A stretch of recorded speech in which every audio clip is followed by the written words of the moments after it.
भगवान की जय। जय जय श्री राधे। सभी भक्तों को हर हर महादेव, सदा जय श्री कृष्णा, श्री शिवाय नमस्तुभ्यम। 3 दिवसीय सुंदर श्री शिव महापुराण की अलौकिक दिव्य कथा हम सभी पूज्य गुरुदेव के पावन सानिध्य में श्रवण कर रहे हैं। और निश्चित ही ये हम सभी का सौभाग्य है कि आस्था चैनल के माध्यम से, यूट्यूब फेसबुक के माध्यम से और दुबई की इस पावन धरा से हम सभी को सुंदर अलौकिक दिव्य कथा श्रवण करने का परम सौभाग्य हम सभी को प्राप्त हुआ। और निश्चित ही बधाई के पात्र हैं श्री शिव महापुराण सेवा समिति दुबई, जिनके तत्वाधान में ये सुंदर कथा का आयोजन रखा और सभी भारतवासियों को और सभी विश्व के कल्याण के लिए ये सुंदर कथा श्रवण कर कर सभी भक्तों को कृतार्थ में करा, आनंद में करा। एक बार सभी जजमान परिवार के लिए जोरदार ताली बजाकर स्वागत करें। देखिए, जीव पर जब तक बाबा भोलेनाथ की कृपा ना हो तब तक इस पृथ्वी पर, इस दुनिया में, इस संसार में कोई भी कार्य संभव नहीं हो सकता। हम सभी देवाधिदेव महादेव के चरणों के दास हैं, उनकी कृपा दृष्टि के साये में ही अपना जीवन यापन करना चाहते हैं। हम सभी महादेव के मंदिर जाएं, देवालय जाएं, एक लोटा जल चढ़ाएं, अपने मन की बात, अपने हृदय की बात हम देवाधिदेव महादेव से कह सकें। बड़ा ही सुंदर और सरल तरीका हमें पूज्य गुरुदेव ने बताया है। एक लोटा जल, सारी समस्याओं का हल। एक लोटा जल लेकर हमें सभी को पूज्य गुरुदेव ने बताया है किस प्रकार से हम पास के मंदिर में जाकर अपने मन की बात कह सकते हैं। महादेव से हम सीधे कांटेक्ट कर सकते हैं। हम सभी जो भी हमारे मन में व्यथा चल रही हो या फिर जो भी हमारे कार्य हो, वे हम सभी मेरे महादेव के चरणों में अरदास लगा सकते हैं। देखिए, पूज्य गुरुदेव ने हम सभी को बड़े ही सरल तरीके से उदाहरण देते हुए बताया कि बच्चे जब अपने बाप के यहाँ जाते हैं तो वे, उनके मन में जो भी दिक्कत परेशानी कठिनाई होती है, वे उन कठिनाइयों को अपने पिता के सामने, अपने बाप के सामने बताएं, तभी उस समस्याओं का हल भी निकल सकता है। तभी हम सारी मुसीबतों से निजात हम पा सकते हैं। वैसे तो मेरे महादेव को सबका कण कण का सब कुछ पता है, पर हम हमारे मुख से भी वर्णन कर दें, हम उनके चरणों में अरदास लगा दें। पूज्य गुरुदेव ने हम सभी को बताया है और हम सभी को निरंतर यही कार्य करते रहना चाहिए। देखिए, पूज्य गुरुदेव ने नित्य नई नूतन कथाओं के माध्यम से हमें एक आत्मबल बढ़ाने के भी बड़े ही सुंदर उदाहरण दिए हैं। हम सभी को आत्मबल बढ़ाया है। शिव महापुराण की कथा हमने जब से श्रवण करना प्रारंभ करी है, देखिए, एक हौसला हम सभी का बड़ा है।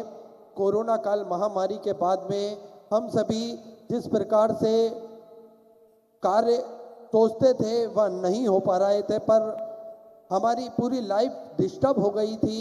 पर मेरे महादेव ने ऐसी कृपा करी, ऐसी करुणा करी कि हम सभी को एक लोटा जल चढ़ाने का महत्व भी पता चला और हम सभी का हाथ महादेव ने पकड़ा।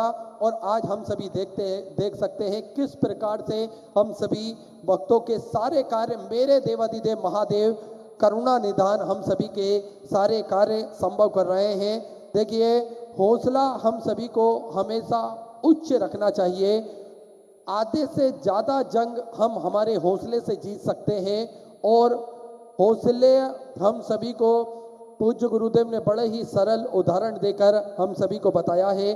देखिए, एक छोटी सी लघु कथा के माध्यम से हम सभी जान सकते हैं कि किस प्रकार से हमें लोगों की बातों पर ध्यान न देते हुए केवल और केवल हमारा जो हमें अपने मन में ठानी है वो कार्य पर हमें फोकस करना चाहिए। एक छोटी सी कथा है।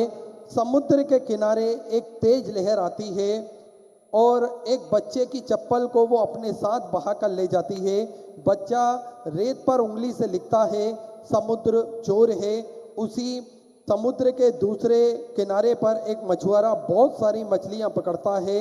वही मछुआरा उस रेत पर लिखता है, समुद्र मेरा पालनहार है।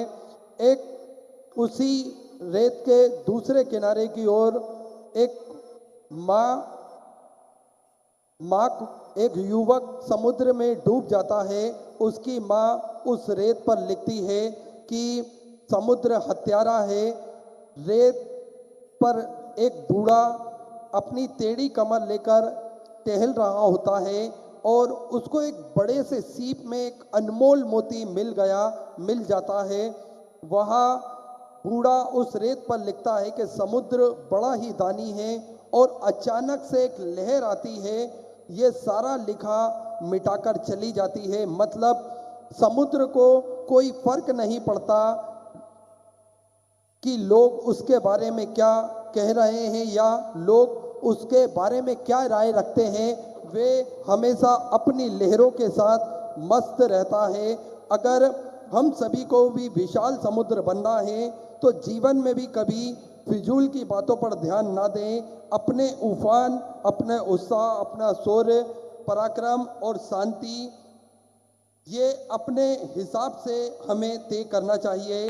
देखिए, लोगों को क्या भरोसा है, अगर चाय में मक्खी गिर जाती है तो वो मक्खी को फेंक देते हैं, और वही मक्खी अगर घी में गिर जाती है तो लोग घी में से मक्खी निकाल कर फेंक देते हैं, और चाय में गिर जाती है तो लोग वो चाय ही फेंक देते हैं। इसलिए हमें लोगों की बातों पर ध्यान ना देते हुए केवल अपने उफान पर हम सभी को ध्यान देना चाहिए, अपने शौर्य, अपने पराक्रम पर हम सभी को ध्यान देना चाहिए। और देखिए, पूज्य गुरुदेव ने सदा हम सभी को एक आत्मबल का भी ज्ञान दिया है कि किस प्रकार से हम हमारे आत्मबल को बढ़ा सकते हैं, किस प्रकार से हम भगवान की कृपा से इस दुनिया के सारे कार्य कर सकते हैं। और देखिए, जीवन में सबसे महत्वपूर्ण होता है वो है गुरु। गुरु जो हमें मार्ग दिखाते हैं, ये मार्ग हमें प्रशस्त खुद करना पड़ता है, बस गुरु हमें राह दिखाते हैं, इस राह पर हम सभी को चलना पड़ता है। और देखिए, गुरु ने जो राह बताई है उस राह पर अगर हम चलते हैं तो निश्चित ही हम सभी को मंजिल प्राप्त होती है, और निश्चित ही हम सभी भगवान भोलेनाथ की कृपा हम सभी पाते हैं। देखिए, गुरु के वचनों को केवल कानों से नहीं, मन की गहराई से सुनना, एक एक वचन को हृदय में उतारना और उस पर आचरण करना ही गुरु के वचनों का सम्मान है। क्योंकि 5 पहर धंधा किया, 3 पहर गए सोए, और 1 घड़ी ना सत्संग किया तो मुक्ति कहाँ से होए। और हम सभी को पूज्य गुरुदेव ने बड़े ही सरल शब्दों में बताया है कि हम केवल हमारे, देखिए, व्यस्त जीवन है सभी का, आज कलयुग में हम सभी जी रहे हैं, सभी व्यस्त जीवन है, सभी को अपना बिजनेस, काम धंधा सभी कार्य करना है, गृहस्थी में हम सभी को रहना है। लेकिन उसके बाद में भी हम थोड़ा सा समय, 5 मिनट का समय, 10 मिनट का समय महादेव के लिए निकालें और उन पर, उनके मंदिर में जाकर 1 लोटा जल चढ़ाएं, तो निश्चित ही हम सभी के जीवन का उद्धार होगा।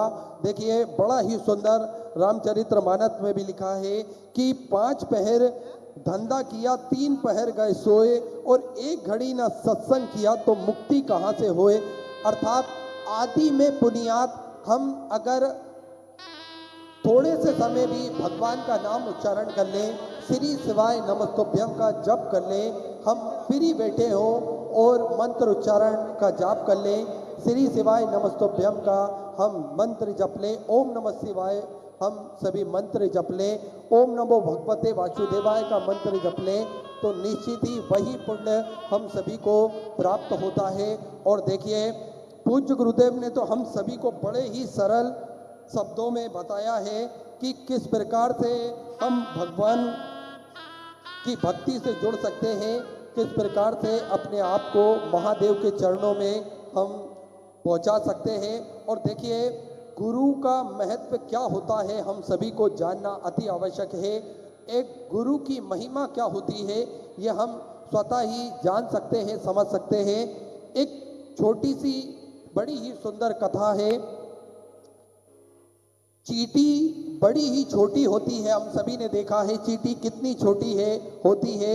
अगर यदि इस चींटी को हरिद्वार से ऋषिकेश की यात्रा करनी हो तो इस चींटी को यात्रा करने में लगभग 3 से 4 जन्म लेना पड़ेंगे, जब जाकर वो हरिद्वार से ऋषिकेश तक पहुंच सकती है। और अगर वही चींटी किसी व्यक्ति के कपड़े पर चढ़कर जाए तो महज सहज 3 से 4 घंटे में ऋषिकेश हरिद्वार से वह पहुंच जाएगी। ठीक इसी प्रकार से अपने प्रयास से भव सागर हम सभी को पार करना हो तो कितना कठिन है पता नहीं, हमें कितने जन्म लग सकते हैं। यदि हम गुरु की शरण में जाते हैं और गुरु के बताए हुए मार्ग पर चलते हैं, गुरु का हाथ पकड़ते हैं, गुरु का सानिध्य लेते हैं, उनके बताए हुए सन्मार्ग पर हम चढ़ते हैं, श्रद्धा पूर्वक चलें, तो वे आसानी से हम सभी को भव से पार लगा सकते हैं। गुरु की महिमा इतनी होती है कि गुरु के वचन हम अगर हमारे कानों में श्रवण करें और गुरु के बताए हुए मार्ग पर चलें तो निश्चित ही हम सभी को भगवान की कृपा दृष्टि बड़े ही आराम से प्राप्त हो जाती है। देखिए, गुरु वही होता है जो हम सभी के हृदय में भक्ति भाव जागृत करे। गुरु वही होता है जो हमें मंदिर देवालय जाना सिखाए। गुरु वही होता है जिससे हम जीवन में भी रहकर अपने सारे कार्य कर कर हम भगवान की भक्ति कितनी आसानी से और कितने सरल तरीके से कर सकते हैं, ये गुरु हम सभी को बताते हैं। और आप सभी को ज्ञात है, पूज्य गुरुदेव ने निरंतर हम सभी को नित्य नई नूतन कथाएं श्रवण कराई है। और कथा हम सभी ने जो अपने मन में धारण करी है, आज हम सभी को देखने को मिलता है किस प्रकार से भक्तों का तांता लगा रहता है। ये हॉल की कैपेसिटी से कई गुना ज़्यादा भक्त प्रतिदिन नीचे वापस लौट जाते हैं, क्योंकि हॉल की कैपेसिटी से ज़्यादा इस हॉल में नहीं अलाउ किसी को भी किया जाता है। तो हम सभी सोच सकते हैं कि शिव महापुराण का प्रभाव किस प्रकार से लोगों के हृदय में, लोगों के दिलों में बैठा हुआ है। कहीं पर भी कथा होती है तो पूज्य गुरुदेव की कथा, कहीं पर भी शिव महापुराण की कथा होती है तो हम सभी ने देखा है किस प्रकार से पंडाल, डूम, टेंट सब छोटे पड़ते हैं। और यही स्थिति आज दुबई की पावन धरा पर भी हम सभी को देखने को मिल रही है। किस प्रकार से लोग आते हैं, लेकिन जो पहले आ जाता है वही लोग यहाँ पर बैठ पाते हैं, क्योंकि कुछ नियम होते हैं और उन नियम सब जगह के अलग अलग होते हैं। वे नियम सभी को फॉलो करना पड़ते हैं। आज हम सभी देखते हैं किस प्रकार से पूज्य गुरुदेव ने हम सभी को भगवान की भक्ति से जोड़ा है, हमें एक लोटा जल का महत्व बताया है, हमें श्री शिवाय नमस्तुभ्यम जाप मंत्र का जाप बताया है, हमें शिव महापुराण की कथा का महत्व बताया है, किस प्रकार से श्रवण करने से हमें क्या क्या लाभ प्राप्त होते हैं। ये सभी हमने शिव महापुराण की कथा के माध्यम से पूज्य गुरुदेव के सानिध्य में श्रवण करा है। और देखिए, आप सभी को ज्ञात है, सिद्धपुर नगरी सीहोर की पावन धरा पर विशाल कुबेरेश्वर धाम की स्थापना होने जा रही है।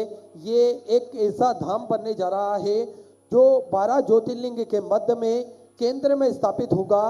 कंकड़ शंकर की ये पावन धरा, कंकड़ शंकर की ये पावन भूमि जप स्थली है, तप स्थली है, साधना स्थली है, आराधना स्थली है। भगवान की कृपा दृष्टि इस धरा पर हमेशा विद्यमान होती है।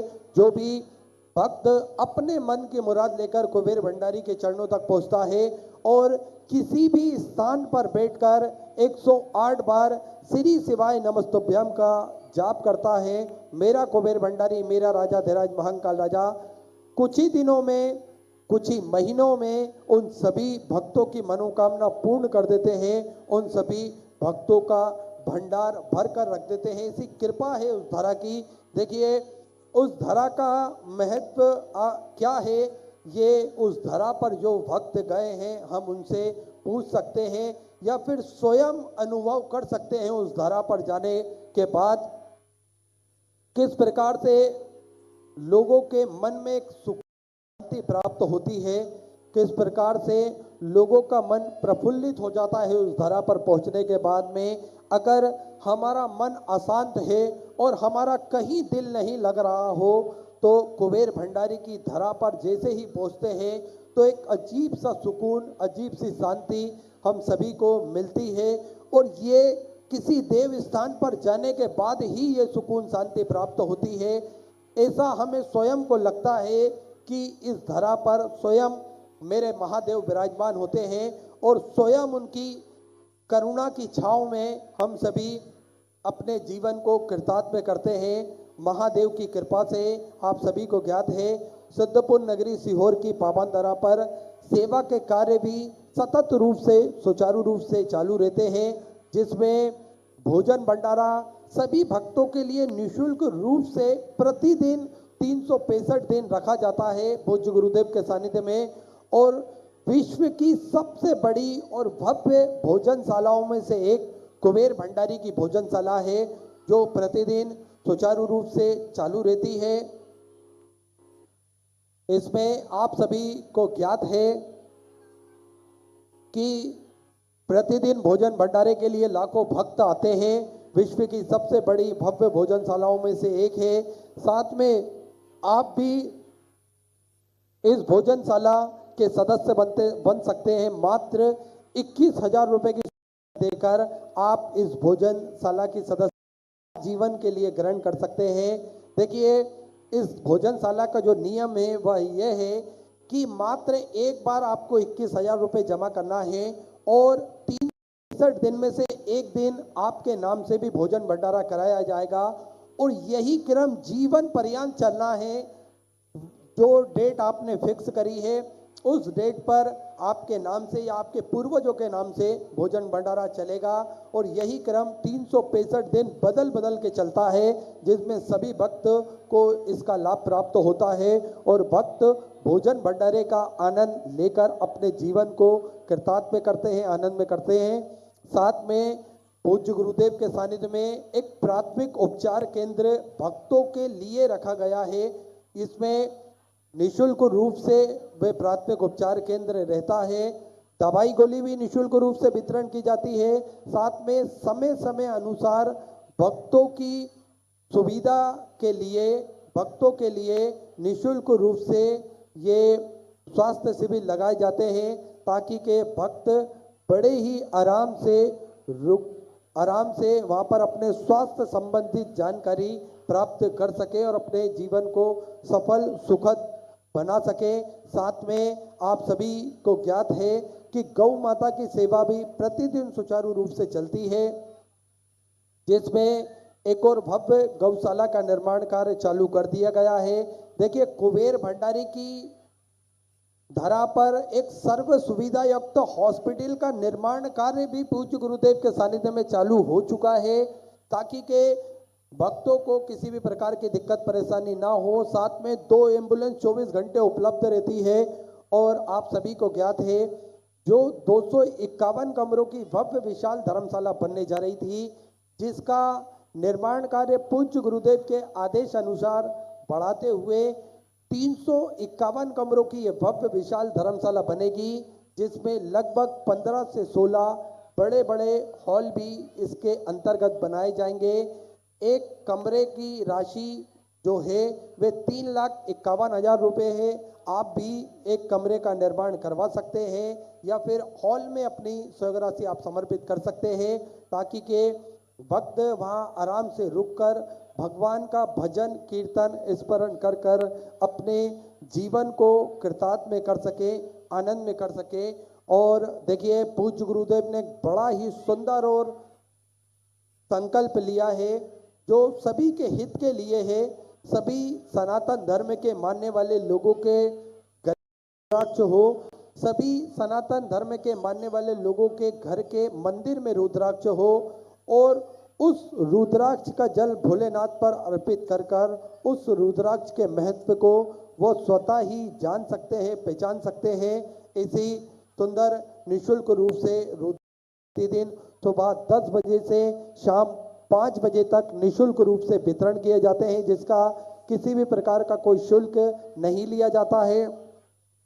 देखिए, एक नियम और है रुद्राक्ष का, वो यह है कि ना ही रुद्राक्ष कोरियर किए जाते हैं और ना ही किसी के द्वारा भेजे जाते हैं। आपको स्वतः ही कुबेर भंडारी की पावन धरा पर आना है और ये रुद्राक्ष लेकर आप स्वतः ही वहां से जा सकते हैं। उस रुद्राक्ष का महत्व आप स्वतः ही अनुभव कर सकते हैं, जान सकते हैं, पहचान सकते हैं कि किस प्रकार से रुद्राक्ष की महिमा है, किस प्रकार से हमें पूज्य गुरुदेव ने रुद्राक्ष का महत्व बताया है, ये हम स्वयं ही अनुभव कर सकते हैं। तो ऐसे सुंदर सेवा के सारे प्रकल्प पूज्य गुरुदेव के सानिध्य में चलते हैं। आप भी इन प्रकल्पों से कंधा मिलाकर चल सकते हैं, जुड़ सकते हैं, मिल सकते हैं और सेवा के इस कार्य में अग्रणी हो सकते हैं। आप भी आगे आ सकते हैं। तो जो भक्त अपनी स्वग्रासी मंदिर, गौशाला, वृद्धाश्रम, अन्य क्षेत्र बाबा कुबेरेश्वर धाम हेतु समर्पित करना चाहते हैं, वे टीवी स्क्रीन पर श्री विठलेश सेवा समिति के 2 अकाउंट नंबर एक्सिस बैंक का और सेंट्रल बैंक ऑफ इंडिया का चल रहा है। दोनों में से किसी भी अकाउंट में अपनी स्वग्रासी जमा कर अपना नाम व्हाट्सएप पर भेज सकते हैं। आइए जिन दानदाताओं ने, जिन भामाशाहों ने अपनी स्वग्रासी मंदिर, गौशाला, वृद्धाश्रम हेतु समर्पित की, उन सभी पवनसारी पुण्यसारी दानदाताओं के नाम। श्रीमती राजेश कुमारी जी दुबई से सुंदर 1100 दिरहम आपने बाबा कुबेरेश्वर धाम हेतु समर्पित की, बहुत बहुत बधाई। सुंदर विचार आपके सदस्य से आपने समर्पित की। चिन्मय रघुनाथ जी पटेल जो कि मूलतः नासिक के रहने निवासी हैं, दुबई में वर्तमान में वे हैं, उन्होंने भी सुंदर 501 दिरहम बाबा कुबेरेश्वर धाम हेतु, कुबेर भंडारी हेतु समर्पित की, बहुत बहुत बधाई। अनल मर्चेंट, नीरजा मर्चेंट, अहमदाबाद गुजरात के आप रहने निवासी हैं, आपने सुंदर 501 रुपये की दिरहम बाबा कुबेर भंडारी के चरणों में समर्पित की, बहुत बहुत बधाई। साथ में जयेश कुमार जयंत अग्रवाल जी की तरफ से 1100 दिरहम बाबा कुबेर भंडारी के पावन चरणों में समर्पित की, बहुत बहुत बधाई। सुंदर स्वग्रह से आपने समर्पित की। साथ में श्री शोभित जी साहू की तरफ से 501 रुपये की स्वग्रह से आपने बाबा कुबेरेश्वर धाम हेतु समर्पित की, बहुत बहुत बधाई। सुंदर स्वग्रह से आपने समर्पित की। राजेश जी डाबर की तरफ से हिसार हरियाणा से सुंदर 500 रुपये की स्वग्रह से आपने समर्पित की। महेश जी कुमावत की तरफ से फुलेरा राजस्थान से सुंदर 500 रुपये। रामू जी अवस्थी, अंजू देवी जी की तरफ से 1101 रुपये। हरिशंकर शिक्षा जी केसरी की तरफ से सुंदर 500 रुपये। अजय मंजू जी शुक्ला की तरफ से रायबरेली उत्तर प्रदेश से 1101 रुपये। यमुना बाई जी की तरफ से सुंदर 500 रुपये। गौतम कुमार जी की तरफ से सुंदर 500 रुपये। लीलाधर जी चेतन जी की तरफ से बलो छत्तीसगढ़ से सुंदर 1001 रुपये। सिकंदर कुमार जी की तरफ से सुंदर 500 रुपये। विद्यावती जी कुशवाहा कानपुर उत्तर प्रदेश से सुंदर 21,000 रुपये की स्वग्रह से देकर आजीवन भोजन मेडल एक संस्था ग्रहण करी, सुनहरे अक्षरों में अपना नामांकित करा, बहुत बहुत बधाई। सुंदर विचार आपके सुंदर स्वग्रह से आपने समर्पित की। मनीष अनंत जी शाक्य की तरफ से इटावा उत्तर प्रदेश से 2100 रुपये। अरुण भाई जी पटेल की तरफ से सूरत गुजरात से सुंदर 1001 रुपये की स्वग्रह से आपने समर्पित की। मुरारी लाल जी की तरफ से आगरा उत्तर प्रदेश से सुधा 500 रुपये। अनिल सिंह जी की तरफ से सुधा 500 रुपये। गुप्तादान में सुधा 5001 रुपये की स्वग्रह से आपने बाबा कुबेरेश्वर धाम हेतु समर्पित की, बहुत बहुत बधाई। सुधा विचार आपके सुधा स्वग्रह से आपने समर्पित की। मधु जी डालमिया की तरफ से मुंबई से सुधा 1701 रुपये की स्वग्रह से आपने समर्पित की। जयराम जी मिश्रा सीका राजस्थान से सुधा 11,000 रुपये की स्वग्रह से आपने बाबा कुबेरेश्वर धाम हेतु समर्पित की, बहुत बहुत बधाई। सुधा विचार आपके सुधा स्वग्रह से आपने समर्पित की। पूर्णिमा कुमारी जी यादव की तरफ से मुंगेर छत्तीसगढ़ से सुधा 500 रुपये। अनुराग जी कन्वे जी की तरफ से सुधा 500 रुपये। सतवीर जी भारद्वाज की तरफ से फरीदाबाद हरियाणा सुधा 2500 रुपये की स्वग्रह से आपने समर्पित की। रंजू देवी जी की तरफ से सुधा 500 रुपये। अहिल्या देवी जी छपरा बिहार से सुधा 500 रुपये। मेहुल जी चौरसिया की तरफ से सुंदर 1001 रुपये। सरिता गौतम जी की तरफ से पानीपत हरियाणा सुधा 500 रुपये। विद्या देवी जी की तरफ से दिल्ली से सुधा 1100 रुपये। शुभम जी साहू की तरफ से सुधा 500 रुपये। युवराज जी पवार की तरफ से सुधा 500 रुपये। हरि नामदेव जी मराठे की तरफ से सुधा 500 रुपये। श्याम सुंदर जी सोनी की तरफ से अलवर राजस्थान से 500 रुपये। राजरानी जी की तरफ से सुधा 500 रुपये। सुमित्रा देवी जी की तरफ से दिल्ली से सुधा 505 रुपये। देवेश जी की तरफ से दुर्ग छत्तीसगढ़ से सुंदर 1001 रुपये की स्वग्रह से आपने समर्पित की। लखन जी की तरफ से दिल्ली से सुंदर 1001 रुपये। भारती बहन अशोक कुमार जी की तरफ से सूरत गुजरात से सुंदर 2001 रुपये। देवी सिंह जी यादव झांसी उत्तर प्रदेश से 21,000 रुपये की स्वग्रह से देकर आजीवन भोजन मेडल एक संस्था ग्रहण करी, सुनहरे अक्षरों में अपना नामांकित कराया, बहुत बहुत बधाई। शुद्ध विचार आपके सदस्य स्वग्रह से आपने समर्पित की। रमेश लाल जी सूरत गुजरात से सुंदर 5,100 रुपये की स्वग्रह से आपने बाबा कुबेरेश्वर धाम हेतु समर्पित की, बहुत बहुत बधाई। सुंदर विचार आपके सदस्य स्वग्रह से आपने समर्पित की। अशोक जी गुप्ता की तरफ से नेपाल से सुंदर आपने 500 रुपये की स्वग्रह से समर्पित की। दिनेश जी कलाल अलीराजपुर मध्य प्रदेश से सुधा 1100 रुपये। सुरेश जी यादव की तरफ से सुधा 500 रुपये। बबलू जी की तरफ से सुंदर 1001 रुपये। योगेश जी की तरफ से सुधा 500 रुपये। ममता जी गुप्ता दिल्ली से सुधा 500 रुपये। सुनील जी गुप्ता की तरफ से सुधा 500 रुपये। अनीता अशोक कुमार जी चौहान की तरफ से 14,500 रुपए, अनिल जी विशाल जी की तरफ से 14,500 रुपए, संजय जी की तरफ से कानपुर उत्तर प्रदेश से 500 रुपए, नितिन जी की तरफ से शिरडी महाराष्ट्र से 10,001 रुपए की सौगरज से आपने बाबा कुमरेश्वर धामित सौगरज की बहुत बहुत बधाई। 14 आपके 14 सौगरज से आपने सौगरज की। सावित्री जी की तरफ से 2015 रुपए की सौगरज से आपने सौगरज की। कांति देवी जी की तरफ से 500 रुपए, शेष नारायण जी धनगर की तरफ से सुंदर 1,001 रुपए, रोहित जी की तरफ से सुंदर 1,005 रुपए की सौगरज से आपने सौगरज की। अजय जी जायसवाल मुंबई से सुंदर 1,001 रुपए की सौगरज से आपने सौगरज की। जगदीश जी की तरफ से 500 रुपए की सौगरज से आपने सौगरज की। प्रीति जी की तरफ से झारखंड से 500 रुपए की सौगरज से आपने सौगरज की बहुत बहुत बधाई। मीना दिलीप जी की तरफ से 500 रुपए, कुसुम जी शर्मा की तरफ से 500 रुपए, अनु जी साहू की तरफ से 11,100 रुपए, गुप्तधन में 11,100 रुपए, धनवंती जी राय की तरफ से 1,101 रुपए की सौगरज से आपने सौगरज की। संतोष जी की तरफ से 500 रुपए, सुभाष हनुमान जी परदेसी की तरफ से 500 रुपए, सुषमा जी यादव की तरफ से भिलाई छत्तीसगढ़ से 500 रुपए, विजय जी की तरफ से सूरत गुजरात से 500 रुपए, विजय मंडल की तरफ से 500 रुपए, शकुंतला कुमारी जी की तरफ से पटना बिहार से 500 रुपए, गायत्री देवी जी की तरफ से 500 रुपए, बालकृष्णा जी की तरफ से मुंबई से 500 रुपए, रंजीत कुमार जी की तरफ से पटना बिहार से 500 रुपए,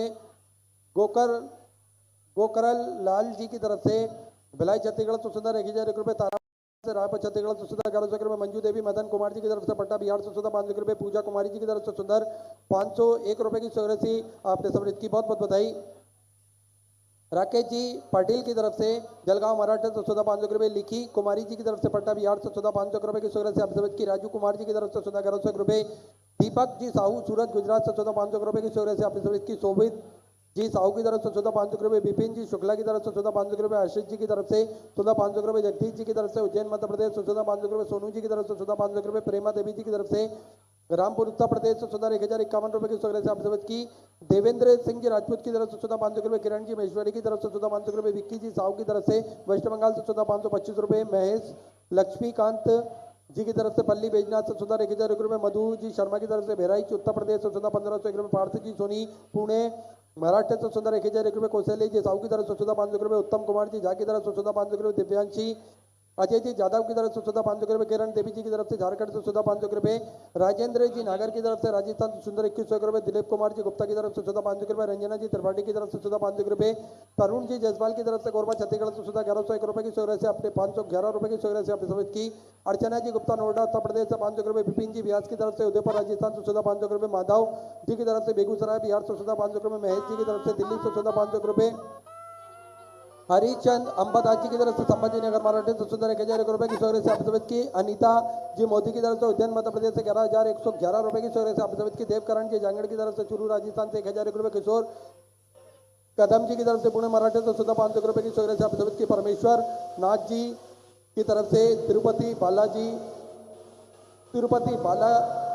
से आपने सुंदर 21,000 रुपए की सौगरज देकर आजीवन भोजन मंडल एक संस्था ग्रहण करी, सुनहरे अक्षरों में अपना नामांकित करा। बहुत बहुत बधाई। शुद्ध विचार आपके सदस्यों से आप सौगरज की। तो शीलाताई कैलाश जी की तरफ से अकोला महाराष्ट्र से 2,500 रुपए, गौरी सिर सागर जी की तरफ से 1,001 रुपए, रक्षा बेन अशोक भाई जी पटेल की तरफ से गुजरात से 500 रुपए, हरिराम जी भगत लुधियाना पंजाब से 500 रुपए, राजा राम जी वंशकार की तरफ से भोपाल मध्य प्रदेश से 500 रुपए, रुक्मणी सत्यनारायण जी जोशी की तरफ से देवास मध्य प्रदेश से 21,000 रुपए की सौगरज से देकर आजीवन भोजन मंडल एक संस्था ग्रहण करी, सुनहरे अक्षरों में अपना नामांकित करा। बहुत बहुत बधाई। 14 विचार आपके 14 सौगरज से आप सौगरज की। सेम प्रकाश जी शर्मा की तरफ से इंदौर मध्य प्रदेश से 1,100 रुपए की सौगरज से आपने बाबा कुमरेश्वर धाम से सौगरज की। बहुत बहुत बधाई। 14 सौगरज से आपने सौगरज की। मदन पाल जी की तरफ से फरीदाबाद हरियाणा 500 रुपए, शिवपाल सिंह जी चौहान दिल्ली से 500 रुपए, विद्यावती देवी जी की तरफ से बिहार से 2,201 रुपए की सौगरज से आप सौगरज की। प्रदीप कुमार जी की तरफ से 1,101 रुपए, गोपाल जी भारती पटना बिहार से 2,500 रुपए की सौगरज से आप सौगरज की। अशोक भीका जी पाटिल जलगांव महाराष्ट्र से 500 रुपए, प्रमोद कुमार जी मुंगेर छत्तीसगढ़ से 500 रुपए, के जी भार्गव प्रयागराज उत्तर प्रदेश से 500 रुपए की सौगरज से सौगरज की। प्रदीप जी गिरसे की तरफ से 500 रुपए की सौगरज से सौगरज की। पूज्य गुरुदेव का आगमन हो चुका है। सुंदर गुरु वंदना के साथ में आज कथा के हम सभी तीसरे दिवस में विराम दिवस में प्रवेश करेंगे। जय जय श्री राधे, हर हर महादेव, श्री शिवाय नमस्ते। गुरुर्ब्रह्मा गुरुर्विष्णु गुरुर्देवो महेश्वरा गुरुर्साक्षात् परब्रह्मा तस्मै श्री गुरुवे नमः। चरणों में गुरुवर के प्रणाम करता हूँ, चरणों में गुरुवर के प्रणाम करता हूँ। स्वीकार कीजिए दास की वंदना, स्वीकार कीजिए दास की वंदना। चरणों में गुरुवर के प्रणाम करता हूँ, चरणों में गुरुवर के प्रणाम करता हूँ। स्वीकार कीजिए दास की वंदना, स्वीकार कीजिए दास की वंदना।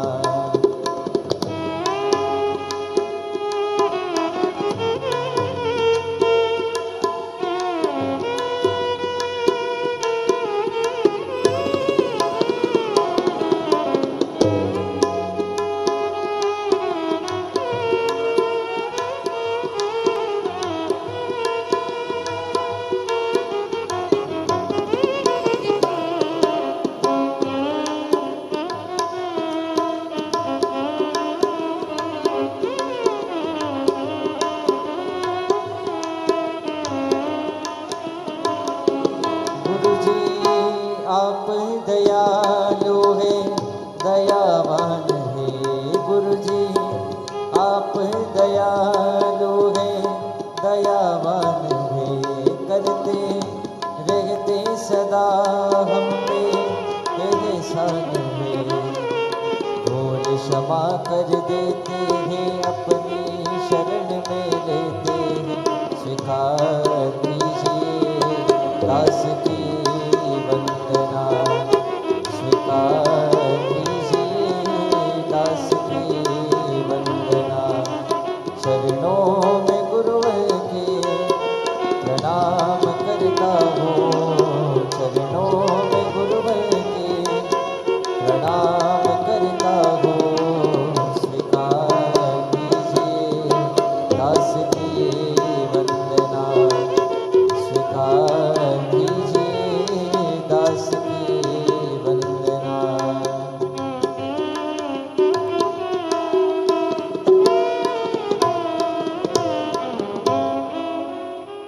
जय जय श्री राधे। सभी भक्तों को हर हर महादेव सादा जय श्री कृष्णा श्री सेवाई नमस्तुभ्यम। पूज्य गुरुदेव का आगमन हो चुका है, गुरुदेव व्यासपीठ पर मंचासीन हो चुके हैं। आप सबकी तरफ से व्यासपीठ को नमन करते हुए हम सबके प्रिय, हम सबके लाडले ठाकुर कल्लू जी महाराज के चरणों में नमन करते हुए परम सत्य परम आदरणीय विश्वविख्यात पूज्य गुरुदेव के पावन चरणों को नमन करते हुए और आप सभी शिव भक्तों के चरणों में नमन करते हुए सुंदर आज कथा के हम सभी विराम दिवस पे तीसरे दिवस पे प्रवेश करेंगे और जजमान परिवार द्वारा व्यासपीठ का पूजन करने के उपरांत पूज्य गुरुदेव से आशीर्वाद प्राप्त करते हुए एक बार जजमान परिवार के लिए जोरदार ताली बजाकर स्वागत करें। हम सभी को दुबई की पावन धरा पर कथा श्रवण करने का सौभाग्य प्राप्त हुआ। साथ में न केवल अपने परिवार के निमित्त अपितु समूचे विश्व कल्याण के लिए ये सुंदर कथा का आयोजन रखकर सभी भक्तों को कृतार्थ करा, आनंद में करा। और देखिए हम सभी महादेव के चरणों में जाकर भगवान को दंडवत प्रणाम करें, एक लोटा जल चढ़ाएं, अपने मन की बात अपने हृदय की बात कह सके। पूज्य गुरुदेव ने हम सभी को बड़े ही सरल तरीके से किस प्रकार से भगवान की भक्ति से जोड़ा है, किस प्रकार से भगवान के चरणों में हम सभी के हृदय को लगाया है, हम सभी को जोड़ने का प्रयास करा है। और आप सभी को ज्ञात है कि कुबेर भंडारी की पावन धरा पर भी सेवा के कार्य सतत रूप से सुचारू रूप से चालू रहते हैं, जिस पे भक्तों की सेवा भी वहाँ पर प्रतिदिन सुचारू रूप से की जाती है। और इस क्रम में जिन दानदाताओं ने अपनी सहयोग राशि प्रदान करी है उन सभी पावनसारी पुण्यसारी दानदाताओं के नाम श्री राम बाबू नामदेव गंज वासोदा से 500 रुपए की सहयोग राशि आपने समझ की। रोशन लाल दर्शना देवी जी सोनीपत हरियाणा से सुंदर 21,000 रुपए की शुभ राशि देकर आजीवन भोजन मंडल एक सदस्यता ग्रहण करी, सुनहरे अक्षरों में अपना नामांकित कराया। बहुत बहुत बधाई। सुंदर विचार आपके सुंदर शुभ राशि आपने समृद्ध की। सुनीता देवी जी झारखंड से सुंदर 5,501 रुपए की शुभ राशि आपने समृद्ध की। गुप्त दान में सुंदर 501 रुपए की शुभ राशि आपने समर्पित की। अशोक जी पवार की तरफ से हैदराबाद से सुंदर 21,000 रुपए की शुभ राशि देकर आजीवन भोजन मंडल एक सदस्यता ग्रहण करी, सुनहरे अक्षरों में अपना नामांकित कराया। बहुत बहुत बधाई। सुंदर विचार आपके सुंदर शुभ राशि आपने समर्पित की। आनंद कुमार जी की तरफ से सुंदर 1101 रुपए, ललित कुमार जी की तरफ से सुंदर 1101 रुपए, कमलेश जी की तरफ से 1101 रुपए, गजेंद्र सिंह जी उत्तर प्रदेश से 1000 रुपए, आशा जी रजक की तरफ से सागर मध्य प्रदेश से 1101 रुपए, मन्नू भाई रजावत की तरफ से सुधा 500 रुपए, रामचंद्र सिंह जी जयपुर राजस्थान से सुधा 500 रुपए,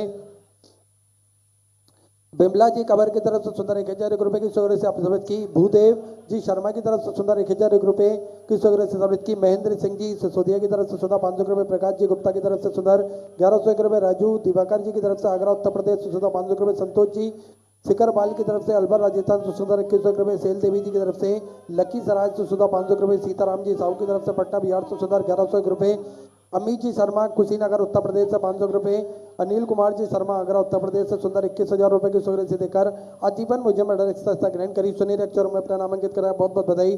सुधा विचार आपके सुंदर शुभ राशि आपने समझ की।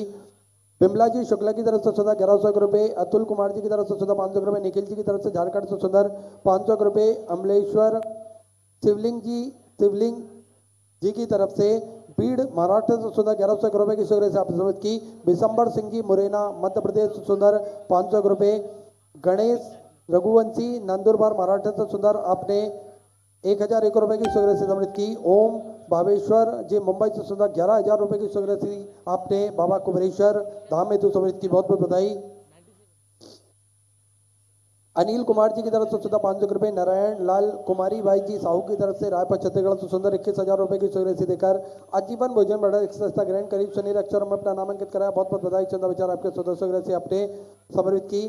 मनीष कुमार जी की तरफ से सुधा 500 रुपए, वरुण कुमार जी की तरफ से पंजाब से सुधा 500 रुपए, उत्तम चंद जी की तरफ से महाराजगंज से सुधा 1,001 रुपए, माधव भाई जी की तरफ से सूरत गुजरात से सुधा 500 रुपए, आरडी सिंह जी की तरफ से सुधा 1,101 रुपए, अंकित जी की तरफ से सारंगपुर उत्तर प्रदेश से सुधा 500 रुपए, नंदू जी सोनी की तरफ से मुंबई से सुधा 500 रुपए, राजेश जी शर्मा की तरफ से सुधा 500 रुपए, पायल जी अग्रवाल की तरफ से जम्मू एंड कश्मीर से सुधा 500 रुपए, अनुपम रेखा जी की तरफ से लातूर मराठा से सुंदर 1,001 रुपए, गुप्तदान में सुंदर 1,001 रुपए की शुभ राशि आपने समझ की। गोपीनाथ जी राठौर की तरफ से सुधा 500 रुपए, अश्वनी जी दुबे रायपुर छत्तीसगढ़ से सुधा 500 रुपए, श्याम देव जी की तरफ से सुधा 1,100 रुपए, बिमल जी साहू की तरफ से सुधा 500 रुपए, रानी देव जी की तरफ से सुधा 500 रुपए, सुमन सिंह जी की तरफ से सुधा 500 रुपए, युवनोज जी की तरफ से सुधा 500 रुपए, हेलिक जी की तरफ से हरियाणा से सुंदर आपने 7,100 रुपए की शुभ राशि समृद्ध की। तुषार जी शर्मा की तरफ से सुधा 500 रुपए, गुड्डू जी सैन की तरफ से सुंदर 500 रुपए की शुभ राशि, प्रमोद जी केतवास भोपाल मध्य प्रदेश से 1,100 रुपए, सुनील जी यादव की तरफ से सुधा 500 रुपए की शुभ राशि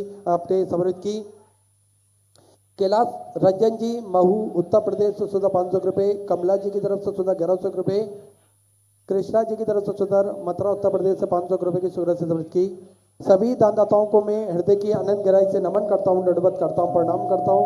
सुंदर शुभ राशि आपने समर्पित की। जो भक्त अपनी शुभ राशि मंदिर गौशाला वृद्धाश्रम अन्य क्षेत्र बाबा को बरेश्वर धाम हेतु समर्पित करना चाहते हैं वे टीवी स्क्रीन पर श्री विठलेश सेवा समिति के 2 अकाउंट नंबर चल रहे हैं, उन अकाउंट में अपनी शुभ राशि जमा कर अपना नाम व्हाट्सएप पर भेज सकते हैं। आइए सीधे व्यासपीठ की शरण में चलते हैं पूज्य गुरुदेव के सानिध्य में। आज तीसरे दिवस की कथा विराम दिवस की कथा हम सभी श्रवण करेंगे। जय जय श्री राधे, हर हर महादेव, श्री शिवाय नमस्ते।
जंतु आसर दुखाति जो भवितमं सर्वदा वंदे श्रीमद्वल्लभ नंदन अज्ञानतिमिरगास्य ज्ञानतिशलाकया चक्षुरुन्मिलितं तस्मै श्रीगुरुवे नमामि हृदय श्रीशैलदाचार्यदेशानं लक्ष्मीशास्त्राणि सर्वमानं कलामि चतुर्विश्व चतुर्विश्व चतुर्विश्व चतुर्विस्तभाषं जायते पंचदा हृदय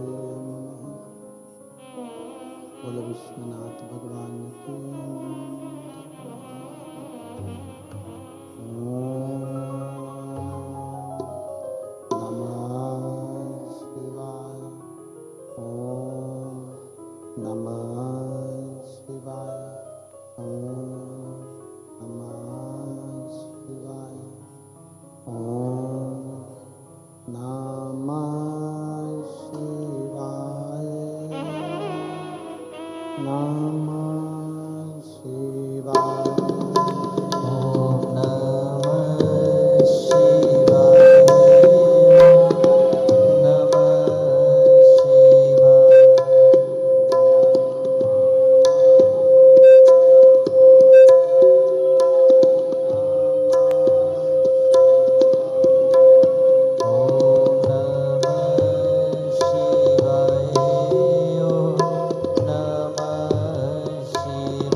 विश्वनाथ भगवान की महाकालेश्वर भगवान की ओंकारेश्वर भगवान की अवरेश्वर महादेव की हर हर महादेव हर हर महादेव हर हर महादेव हर काशी विश्वनाथ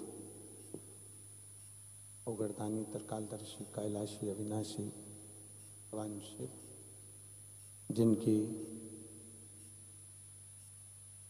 पुनीत पावन शिव महापुराण की कथा श्रवण करने का सौभाग्य बाबा देवाधिदेव महादेव की कृपा से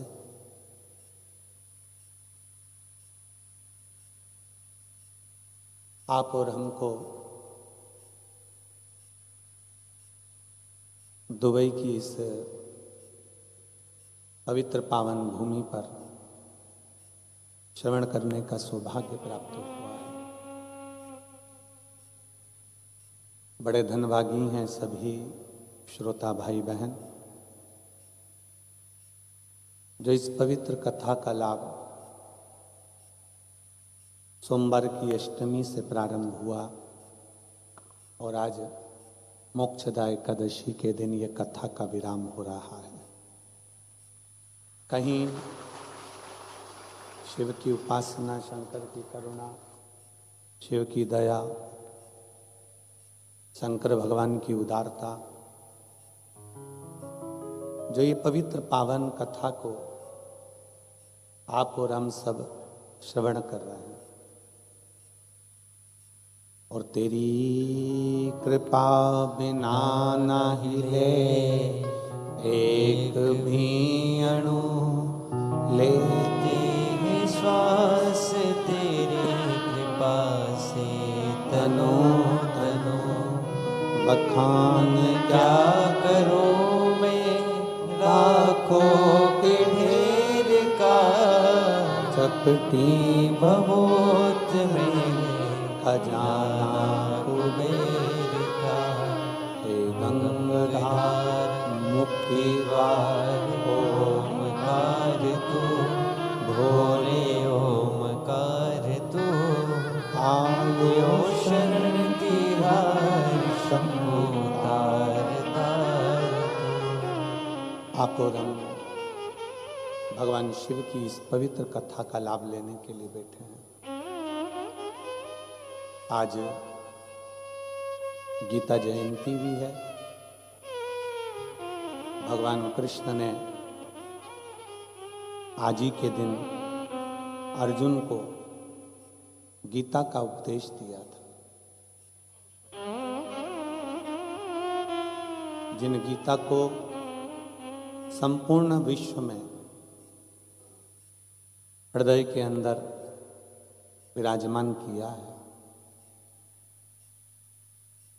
शिव महापुराण की कथा कल जो चल रही थी भक्ति और मुक्ति के पथ पर चल रही थी।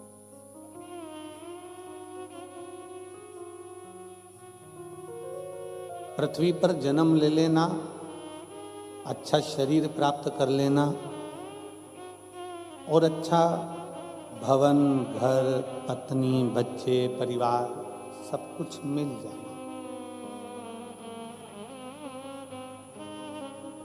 ये हमारा कोई आज का प्रारब्ध है या आज का कर्म नहीं है। ये तो हमारे पूर्व का जो कोई कर्म पूर्व में आए हैं उसका कोई फल हमारे जीवन में मिल गया।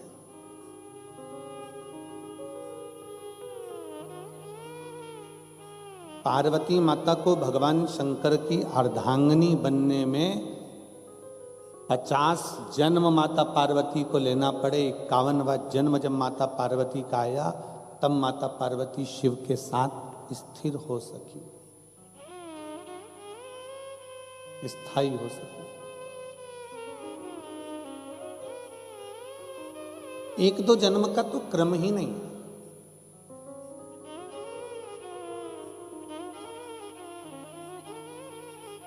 अब आपने विचार करेंगे, आप मन में सोचेंगे कि पार्वती जी इतने जन्म लेने के बाद भी शंकर भगवान की अर्धांगिनी बनकर हमेशा शिव के साथ अमर क्यों नहीं हो पाई?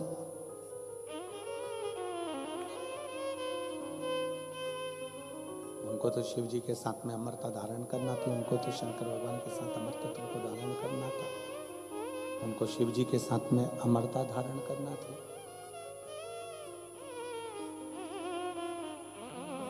सती बनकर जन्मी तो भी माता सती के प्राण छूटे, उमा बनकर प्रकट हुई तो भी प्राण छूटे, कात्यायनी बनकर प्रगटी तो भी प्राण छूटे, कुष्मांडा, स्कंदा, जितने जितने माता के अवतार हुए, जितने जितने माँ जन्म लिए, अवतार ली, हर जन्म में माता ने अपने प्राण त्याग दिए। पर आखिरी बिंदु था माता पार्वती का जन्म, अंतिम है। और उसके बाद माता पार्वती के फिर प्राण नहीं छूटे। क्यों? पार्वती जी ने स्वयं भगवान शंकर से ये प्रश्न किया। माता पार्वती जी ने स्वयं भगवान शंकर से पूछा है कि बाबा एक बात मुझे बताओ कि मेरे इतने जन्म होते चले गए, इतने जन्मों में मैं आती गई जाती रही, फिर आती रही फिर जाती रही, और अब आखिरी जन्म मेरा जो पार्वती का है, आप कहते हो कि मैं अब इसको अमर कर दूंगा और इसको जाने नहीं दूंगा, इसको अमरता प्रदान कर दूंगा, फिर इसको जाने नहीं दूंगा, इसको मैं अमर कर दूंगा, फिर ये शरीर जाएगा। आखिर कैसे? शंकर भगवान कहते हैं, पार्वती तेरे जितने जन्म हुए, हर जन्म में मैंने प्रयास करा था तुझे भगवान की कथा को श्रवण कराने का। जब तू सती बनकर जन्मी थी तो मैं तुझे कुंभज बाबा के दरवाजे पर भी लेकर गया था कथा को सुनाने के लिए।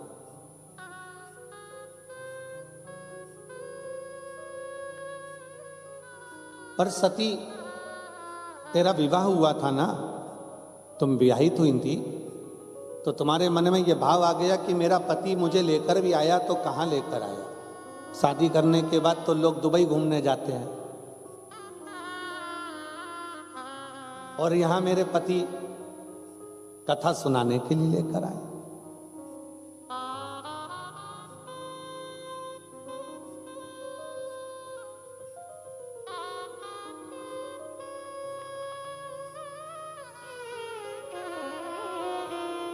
आज हमारे पति हमको कथा श्रवण कराने के लिए, और वो भी कुंभज बाबा के दरवाजे पर लेकर आए, कुंभज ऋषि के यहां लेकर आए।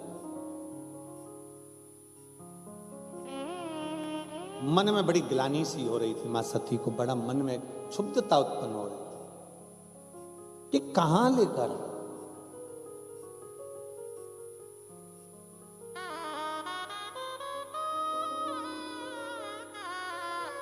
वो वाला हाल होता है ना, जैसे वो कहते सब लाए गुलाब का फूल, एक गाना है ना, सब लाए गुलाब का फूल और बुढ़ा गोभी लेके आ गया। अब वो एक गीत का स्मरण आप लोग करते हैं, तो उसी तरह बाबा को देखकर माता सती ने विचार करा कि बाबा भी बुजुर्ग हैं, इनकी उम्र का तो कोई ठिकाना है नहीं। कल भी अपन ने कथा के प्रसंग में सुना था कि शिव तो ठहरे कैलासी, हरि गोरा पछताओगी, बूढ़े जोगी के संग में तुम कैसे रह पाओगे। अरे पार्वती, शंकर भगवान तो बुजुर्ग हैं, ये हमने कल के प्रसंग में श्रवण किया। तो सती मैया को लगा कि ये शंकर भगवान मुझे कथा सुनाने के लिए लेकर आए हैं, कथा तो बुजुर्गों को सुनना चाहिए।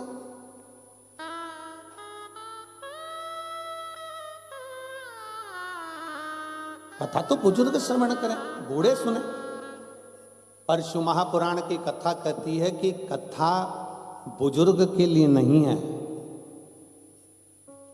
कथा बहुत जागरूकता के लिए, अपने बचपन को संवारने के लिए, अपनी जवानी को संवारने के लिए, अपनी अधेड़ी को संवारने के लिए, और अपने बुढ़ापे को संवारने के लिए कथा हर अवस्था में जरूरी है। प्रत्येक अवस्था में कथा की जरूरत है।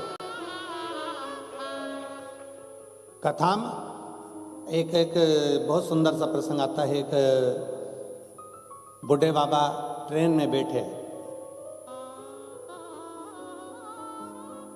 और ट्रेन में बूढ़े बाबा बैठ गए। उन्होंने अपनी पुस्तक निकाली, गीता जी पढ़ना प्रारंभ कर दिया। 4 लड़के बैठे थे, 4-5, और पांचों लड़कों ने जो बूढ़े बाबा को देखा कि इनकी दाढ़ी सफेद है, इनके बाल सफेद हैं, अब जरा इनका मजा लेना चाहिए। अब उनको ये नहीं मालूम था कि कोई सत्संगी जीव हो, कोई भजनावली जीव हो, कोई स्मरणी जीव हो तो आनंद। जैसे एक बार हम हैदराबाद कथा करने के लिए गए और भोपाल से बैठे ट्रेन में, तो नागपुर बीच में पड़ा। अब नागपुर पड़ा तो वहाँ पर बहुत सारे लड़का लड़कियाँ बेटा बेटियाँ उस ट्रेन के बोगी में आए, और ट्रेन में बैठते से ही लड़कियों ने बेटियों ने देखा कि बाबा जी तो धोती पहने हुए हैं, बगलबंदी बांधे हुए हैं, रुपट्टा धारण करे हुए हैं। तो उसमें से एक बेटा आया और आकर पूछा, क्यों महाराज जी आप कथा करते हो? हमने कहा हाँ। फिर उसने पूछा, आप कथा करते हो? हमने कहा ना। नहीं गुरुजी आपको बुरा लग गया। हमने कहा बुरा नहीं लगा। आप कथा करते हो? हमने कहा ना, कथा करने वाले के सींग होते हैं। अरे नहीं गुरुजी आप बुरा मत मानो, आप बताओ ना कथा करते हो? हमने कहा हाँ करते हैं। हमारा एक प्रश्न है उसका उत्तर भी दोगे? हमने कहा बोल तेरा क्या प्रश्न है? उसने कहा हमारा प्रश्न केवल इतना सा है गुरुजी कि भगवान ने जैसे कथा में कल आपको बताया था कि सारे डिपार्टमेंट भगवान ने दो बनाए, नासिका के छिद्र दो हैं, हाथ दो हैं, पाँव दो हैं, नेत्र दो हैं, कर्ण दो हैं। भगवान जब कान बनाया था, भगवान जब कर्ण की शक्ति बनाया था, सुनने के लिए भगवान ने कान दिए, तो ये दो छिद्र हैं जिनसे सुनाई देता है। तो भगवान ने फिर ये क्यों बनाया, एक्स्ट्रा क्यों लगाया, भगवान ने ये क्यों दिया? हमने कहा इतनी छोटी सी बात है, तू जिस कॉलेज में पढ़ता है वहां के प्रोफेसर से पूछ लेता। नहीं नहीं महाराज जी आप बताओ कि भगवान ने जब सब कुछ दिया तो भगवान सुनाई तो इन छेदों से देता है, फिर भगवान ने ये क्यों दिया? हमने कहा भगवान का नाम चतुर नारायण है, उसको मालूम है तेरा बुढ़ापा आएगा तो चश्मे का स्टैंड कहां से लाएगा, इसलिए वो स्टैंड दिया। और रोज रोज बांधेगा तो नहीं, छोड़ेगा तो नहीं, ये उसकी उदारता। जैसे बूढ़े व्यक्ति बैठा और बच्चों ने विचार करा पांचों ने कि देखो बुजुर्ग व्यक्ति बैठा हुआ है, जरा इसका मजा लिया जाए। तो क्या मजा लिया जाए? तो क्या ये ट्रेन के अगर चेन खींची जाए तो 500 रुपए का दंड है।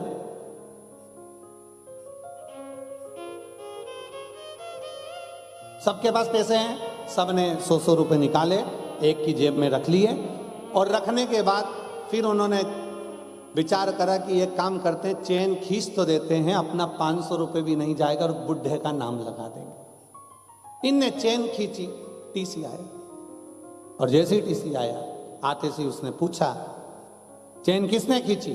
पांचों की पांचों ने मिलकर कह दिया ये बूढ़ा व्यक्ति जो बैठा है गीता पढ़ रहा है ना, चेन इसने खींची। बूढ़े व्यक्ति से पूछा टीसी ने, पुलिस वाले ने, क्यों बाबा चेन तुमने खींची? हाँ साहब चेन मैंने खींची। क्यों खींची? इन पांचों ने मेरे 500 रुपए ले लिए।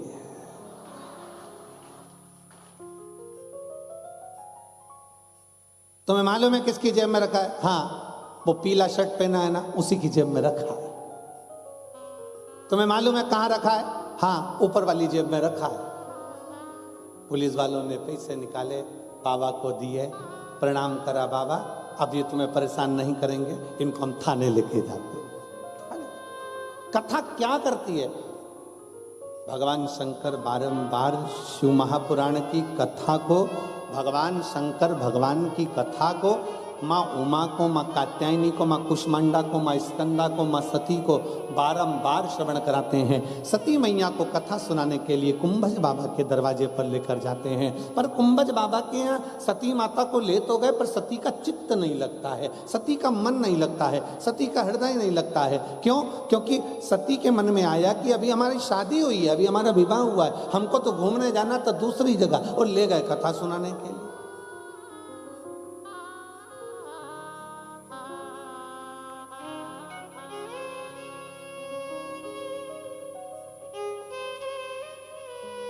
और कितना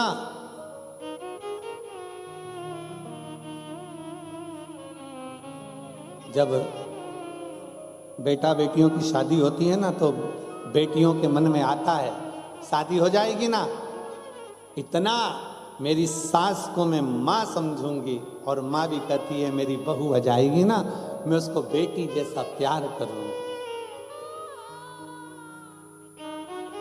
दूर के ढोल सुहावन,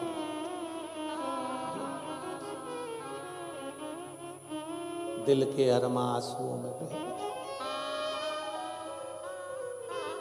और सब वैसा की वैसा है। कितना विचार कर, सती मैया के मन में आया कि हम अगर विवाह कर रहे हैं, सती मैया को लगा अगर मेरे पति कहीं लेकर जा रहे हैं, मुझे कहीं लेकर जा रहे हैं, तो वो जरूर मुझे अच्छी जगह घुमाने ले जा रहे होंगे, क्योंकि अभी मेरी शादी हुई है, अभी मेरा विवाह हुआ है। उनको क्या मालूम था कि कथा में ले जाकर बिठा देंगे। और जो सती मैया कथा में बैठी, और कथा का नियम है, पंडाल में अगर दिल से शिव महापुराण की कथा के सामने बैठकर जो मांगा जाता है, देव अधिदेव महादेव वो 3 महीने के अंदर देता जरूर है।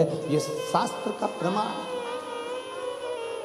ये हमारा शिव तत्व कहता है, ये भगवान शंकर की कथा कहता है, ये शिव महापुराण वर्णन करता है।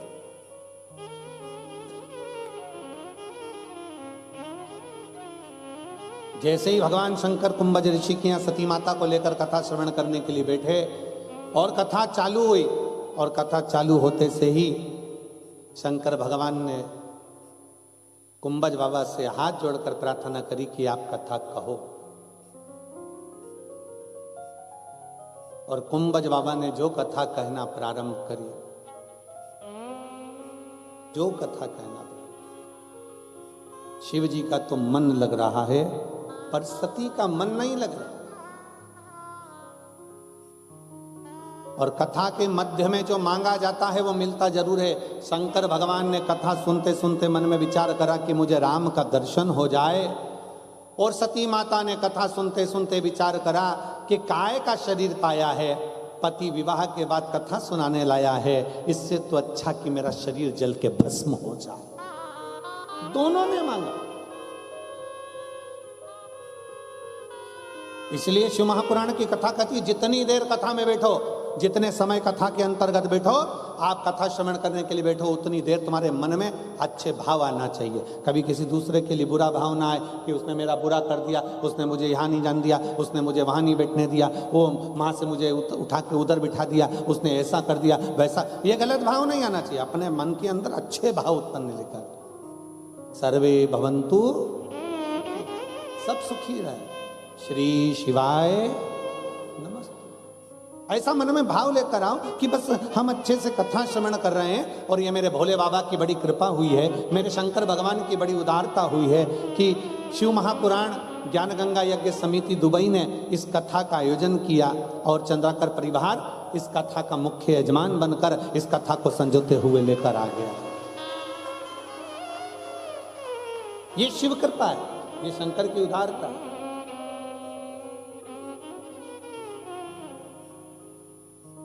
आज चंद्राकर परिवार पूरा बैठा है ना, तो हमको खुशी हो रही है।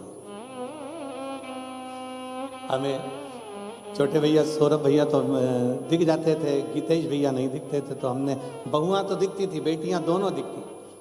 और वास्तवता है बहुएं ऐसी ही होना चाहिए जो सत्संग में भी डूबे और सत्संग में भी डुबाए। ऐसी दोनों बहुओं को मैं साधुवाद देता हूँ, बहुत बहुत साधुवाद। तो आज भाभी जी बोली बहू रानी की, देखो गुरुजी आए हैं आज, हमने कहा इनको लाने का पूरा फल आपको ही मिलने वाला है, क्योंकि एक होती है पत्नी और एक होती है धर्म पत्नी। पत्नी वो होती है जो पतन के रास्ते पर लेकर जाती है, पत्नी वो होती है जो पति को सिनेमा घर लेकर जाती है, पत्नी वो होती है जो पति को शॉपिंग मॉल लेकर जाती है, और धर्म पत्नी वो होती है जो पति को शिव महापुराण में लेकर आती है। धर्म पत्नी वो होती है जो शिव महापुराण में लेकर आती है। पर इनके घर की एक माता को भी धन्यवाद देता हूँ मैं, चंद्राकर जी, आपकी धर्म पत्नी को भी धन्यवाद देता हूँ। एक पत्नी आपकी ऐसी भी है जो पति को तो लाए भारत से शिव पुराण को भी लेकर आ जाती है, तो उसके लिए भी साधुवाद। शिव पुराण शंकर की उदारता, ये शिव तत्व है। और देख लिया संसार हमने देख लिया, सब मतलब के यार हमने देख लिया, झूठे नाते झूठे रिश्ते, झूठे नाते झूठे रिश्ते, अरे झूठा है संसार हमने देख लिया, सब मतलब के यार हम हमने देख लिया संसार हमने देख लिया। ये शिव की उदारता थी। माता सती के मन में भाव आया, शंकर भगवान ने स्वयं ने मांगा मुझे राम का दर्शन हो जाए, और सती माता मांग रही हैं कि ये शरीर त्याग दूं तो अच्छा है। अब ये आपके ऊपर निर्भर करता है। सरोवर है, सरोवर पर हंस भी बैठा है और सरोवर पर बगुला भी बैठा है। बगुला सरोवर पर बैठने के बाद भी मछली को चुन रहा है, कीड़ों को चुन रहा है, इल्ली चुन रहा है, और हंस सरोवर पर बैठने के बाद वो केवल मोती को चुन रहा है। ये आपके और हमारे ऊपर निर्भर करता है कि 3 दिन की शिव महापुराण की कथा में बैठकर हम भगवान शंकर को कितना चुनते हैं, ये हमारे ऊपर निर्भर करता है। कोई ऐसा होगा जो कथा में बैठकर भी निंदा को चुनेगा, चुगली को चुनेगा, अपशब्द को चुनेगा। एक कथा कितनी सुंदर शिव पुराण में आती है। एक राजा थे जिनका नाम था मूर्त। मूर्त नाम के राजा थे और उनकी एक बहन थी।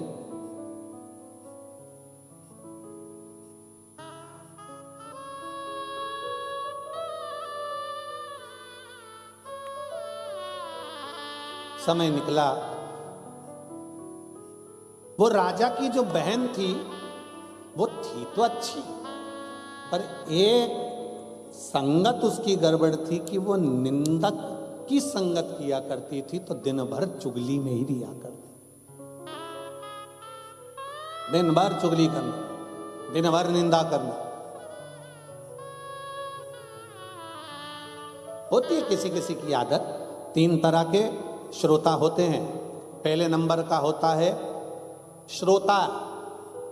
श्रोता का मतलब होता है कथा सुनने, जम के बोलो, कथा सुनने वाला।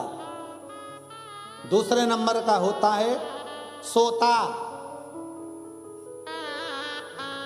कथा चालू होते से ही कुंभकर्ण की धर्म पत्नी उसकी आंखों में बैठ जाती है, निंद्रा दे, और इतने प्रेम से वो पल्लू मल्लू डाल डुला के ऐसी बैठेंगी कि मालूम भी नहीं पड़ेगा कि कब सो गई।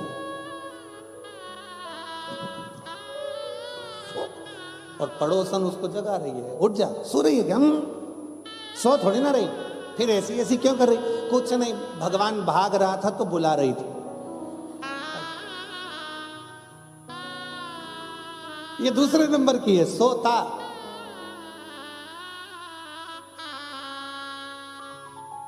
ये सोने के लिए आता है। और तीसरे नंबर का है सरोता, सुपारी काटने वाला। ये तीसरे नंबर का है। कथा में जितनी देर बैठते हैं, जितनी देर कथा को श्रवण करने बैठते हैं, उतनी देर दिन भर काटते रहते हैं। महाराज जी ने तो ये बाचा, महाराज जी ने वो बाचा, महाराज जी तो ये बोले ही नहीं, बताओ उसने तो ऐसा कर दिया, बताओ उसने तो वैसा कर दिया।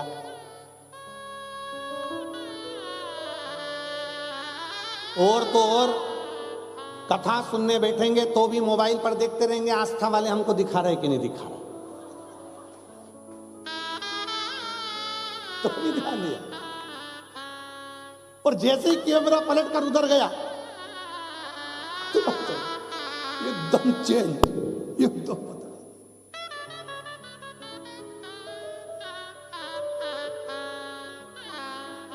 धन्य है रे दुबई, धन्य।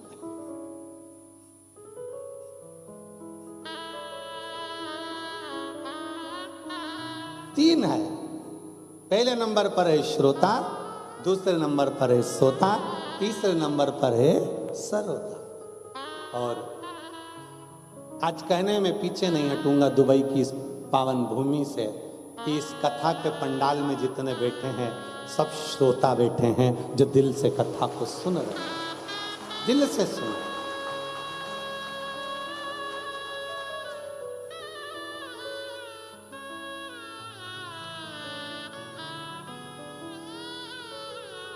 हमारे भारत में जहाँ कथा होती है वहाँ आखिरी दिन हाउसफुल होता है, लोग बाउंड्री के बाहर होते हैं, आज यहां भी लोग कुर्सियों के बाहर हैं और बहुत सारे तो आ नहीं पा रहे क्योंकि जगह नहीं ना। भक्ति है आपकी, विश्वास है, और इतने भरोसे से कह सकता हूं मेरे शंकर के ऊपर कि देवता देते हैं पल्ला झाड़ कर और मेरा बाबा देता है छप्पर फाड़ कर। आज आप लोग कथा को श्रवण करने के लिए बैठे हो, हम हमेशा कहते आए हैं कि एक छोटी सी डायरी में लिख के जरूर रखना कि किसी को कथा में पानी पिलाया, भोजन कराया, किसी के लिए कुछ करा, आप वो लिख कर रखना कि बाबा आपको 3 महीने में कितना देता है, और फिर हमको सूचना भारत में जरूर करना कि हम कथा के पंडाल में बैठे थे तो मेरे उघड़दानी ने, मेरे शंकर भगवान ने क्या दिया। और आपका पत्र आएगा तब हम कहीं ना कहीं कथा कर रहे होंगे, या तो मेरठ कर रहे होंगे या रायपुर कर रहे होंगे। जैसे मेरठ में 15 तारीख से 21 तारीख तक है, 24 तारीख से फिर रायपुर में 30 तारीख तक है, फिर आगे कथाओं का क्रम वापिस छत्तीसगढ़ में हालेकोसा में है, सुरिया में।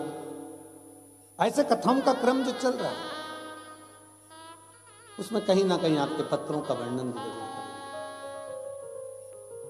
सती मैया ने विचार करा कि इससे तो प्राण छूट जाए। जो मांग रहे हो शंकर की कथा में बैठकर, जैसा तुम्हारा भाव होगा, जैसी पांव की शुद्धता होगी, वैसा परमात्मा आपको मिलेगा।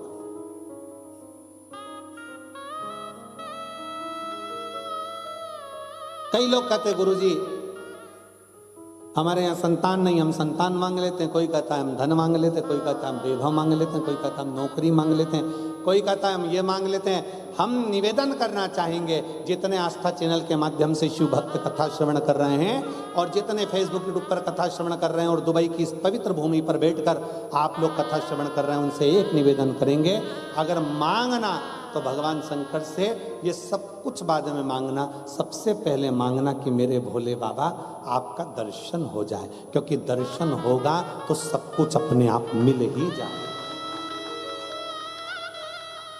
आप में से कई मेरी जीजियां बैठी हैं, कई जीजा बैठे हैं, कई माताएं, कई बेटियां बेटा बैठे हैं, जिन्होंने भगवान शंकर को 1 लोटा जल चढ़ाकर ये मांगा हमें कथा कब मिलेगी बाबा, हम कथा कब सुनेंगे, हम तो जा नहीं सकते भारत में, कहाँ बैठकर कथा श्रवण करेंगे, पंडाल में भारी भीड़ होती है, ऐसी कृपा कर दो बाबा कि हमको कथा मिल जाए, हम कथा एक बार पंडाल में बैठकर श्रवण कर लें, अपने जीवन में एक बार तो कथा को हम पंडाल में बैठकर सुने। और ये दुबई की इस पवित्र भूमि पर यजमान परिवार ने सिद्ध कर दिया कि इस पंडाल में बैठकर आपको और हमको कथा श्रवण करने का सौभाग्य मिला।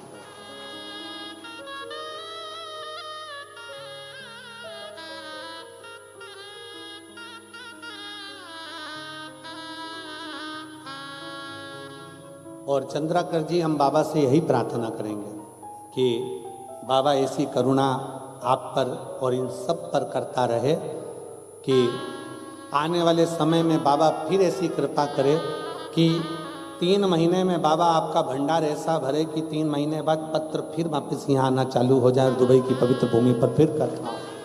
हम तो बाबा से इतना प्रार्थना करें शिव तत्व की प्राप्ति।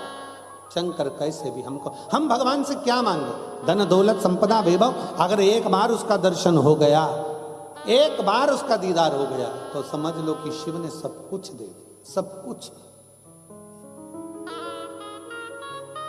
और मेरे भोले तेरा सहारा है, मेरे भोले तेरा सहारा है, मेरी नैया का तू किनारा है, मेरी नैया का तू किनारा, मेरे बाबा तुझे पुकारा है, मेरे बाबा तुझे पुकारा है, मेरी नैया का तू किनारा है, मेरी नैया का तू किनारा। शिव की भक्ति हमें शिव के करीब में लेकर जाए।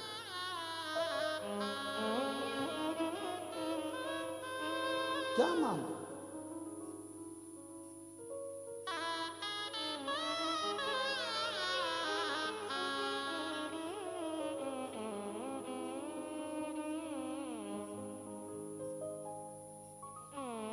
एक बहुत सुंदर प्रसंग आता है बात ध्यान में।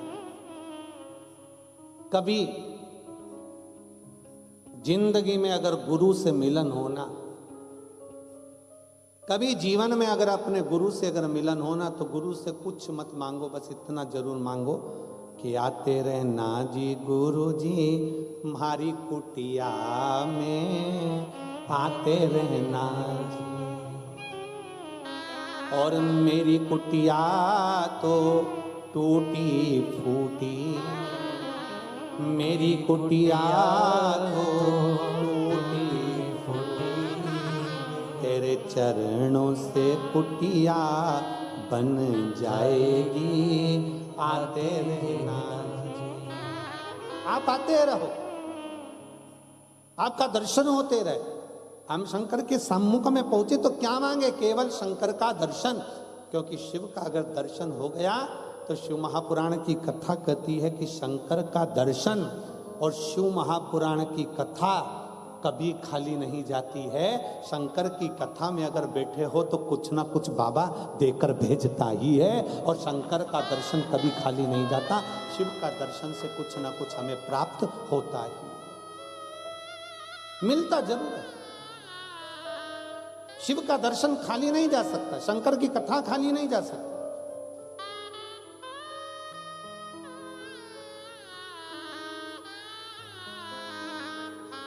मुहूर्त नाम के राजा की बहन निंदा में डूबी रहती थी, बहुत निंदा, इतना निंदा में डूबी कि वो अपने राजभवन के आसपास के जितने भवनवासी थे उनके घर में जाकर ऐसी निंदा करती थी कि 5 दिन 4 दिन में तो झगड़ा करवा देती थी। ऐसी राजा मुहूर्त की बहन थी, इतनी निंदा में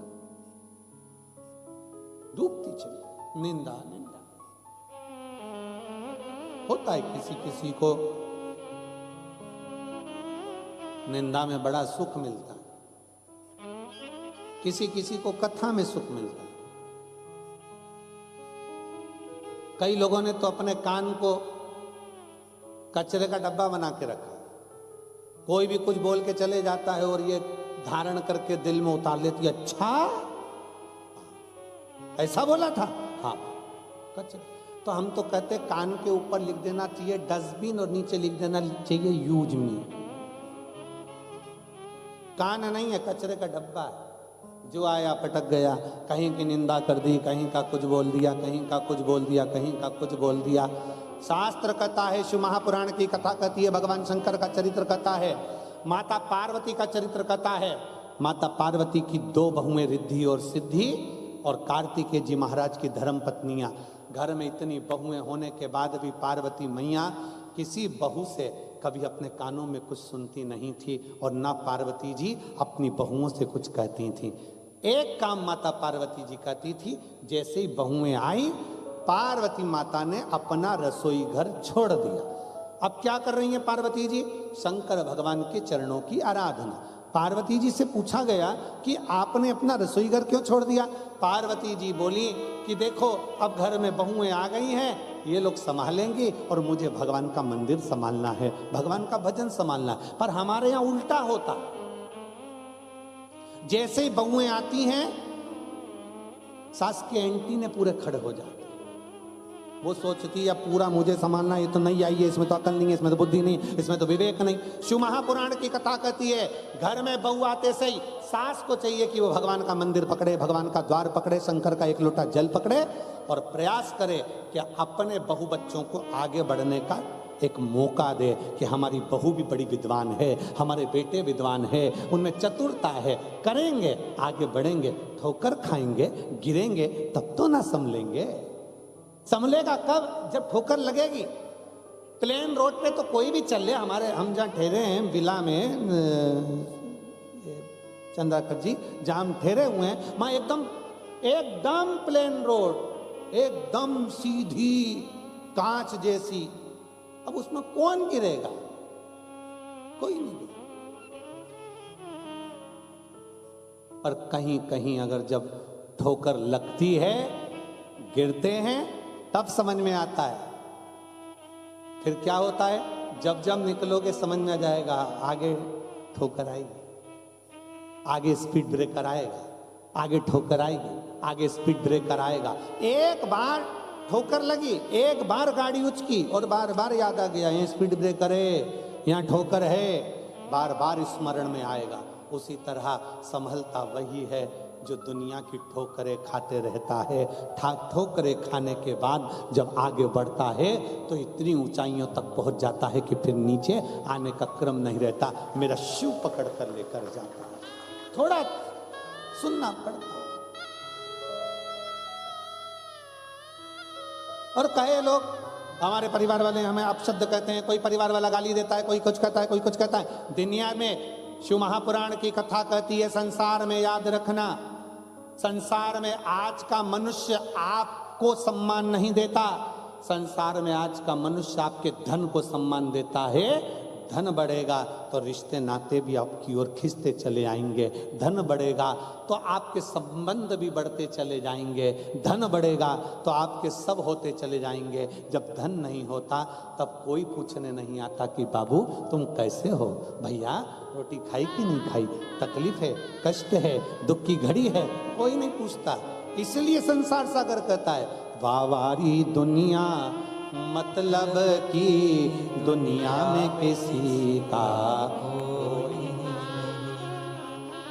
सुख के साथी हजारों हैं, जब दुख पड़ा तब कोई नहीं। वावारी दुनिया मतलब की दुनिया में किसी का कोई। आपको समझ लो, आपको जानना, चलो चलते रहो, आगे बढ़ते रहो। और जितना बढ़ोगे चढ़ोगे, जितना चलोगे, कहीं ठोकर लगेगी भी तो संभल जाओगे, क्योंकि अब तुम गिरकर संभलना सीख गए। शिव महापुराण की कथा वही तो कहती है। माता पार्वती जी अपनी बहुओं से कह देती है, जाओ अब भोजनशाला तुम संभालो, रसोई घर तुम संभालो, पकवान तुम बनाओ, मिठाई तुम बनाओ, सामान तुम बनाओ। और नहीं तो कई कई बार ऐसी भी स्थिति आती है, एक सास ने अपनी बहू से कहा, बेटा कुछ बनाना आता है? बहू ने कहा, हाँ मम्मी सब आता है। जा आइसक्रीम बना। और बहू गई, अपनी रेसिपी बुक निकाली, 43 नंबर का पेज रेसिपी बुक का निकाल के 2 लीटर दूध को धीरे धीरे आगी में तपाओ, फिर उसमें बेकिंग पाउडर डालो, फिर उसमें इलायची पाउडर डालो, फिर उसमें शक्कर डालो, फिर उसको धीरे धीरे ठंडा करो। ठंडा कर कर फिर 2 घंटा फ्रिज में रखो।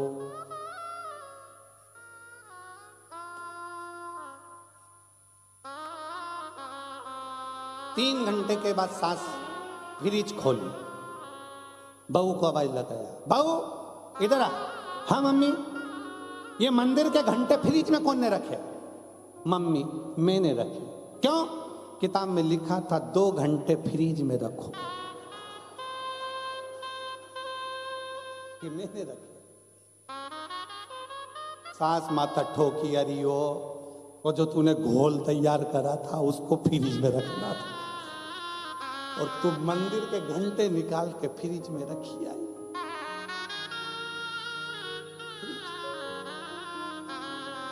सीखने दो उसको, सीखने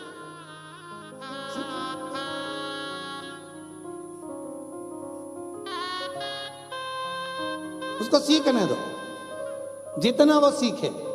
उसको चलने दो, जितना वो चले।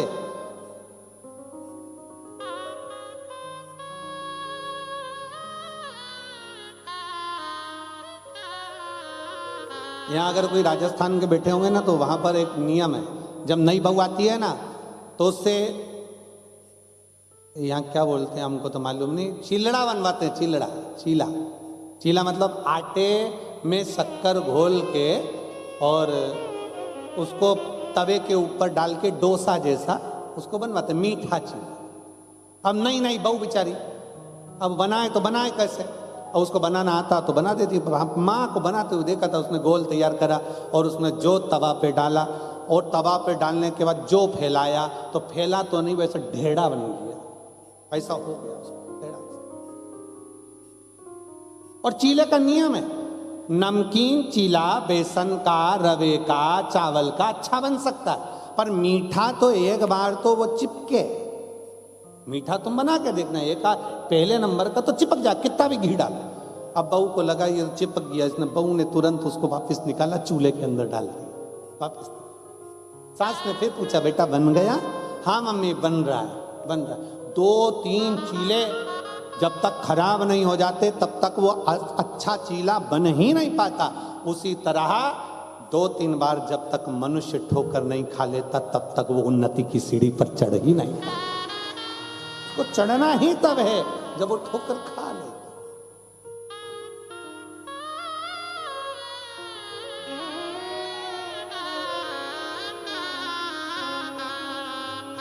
कई निंदा रस में डूबे हुए हैं, निंदा रस। राजा मुहूर्त की बहन इतनी निंदा में डूबती थी कि सब जगह पर जाकर वो विवाद उत्पन्न करा देती, झगड़ा करा देती, लड़ाई करा देती। राजा बड़ा परेशान था तो उसने अपनी बहन की शादी कर दी, अपनी बहन की शादी कर दी।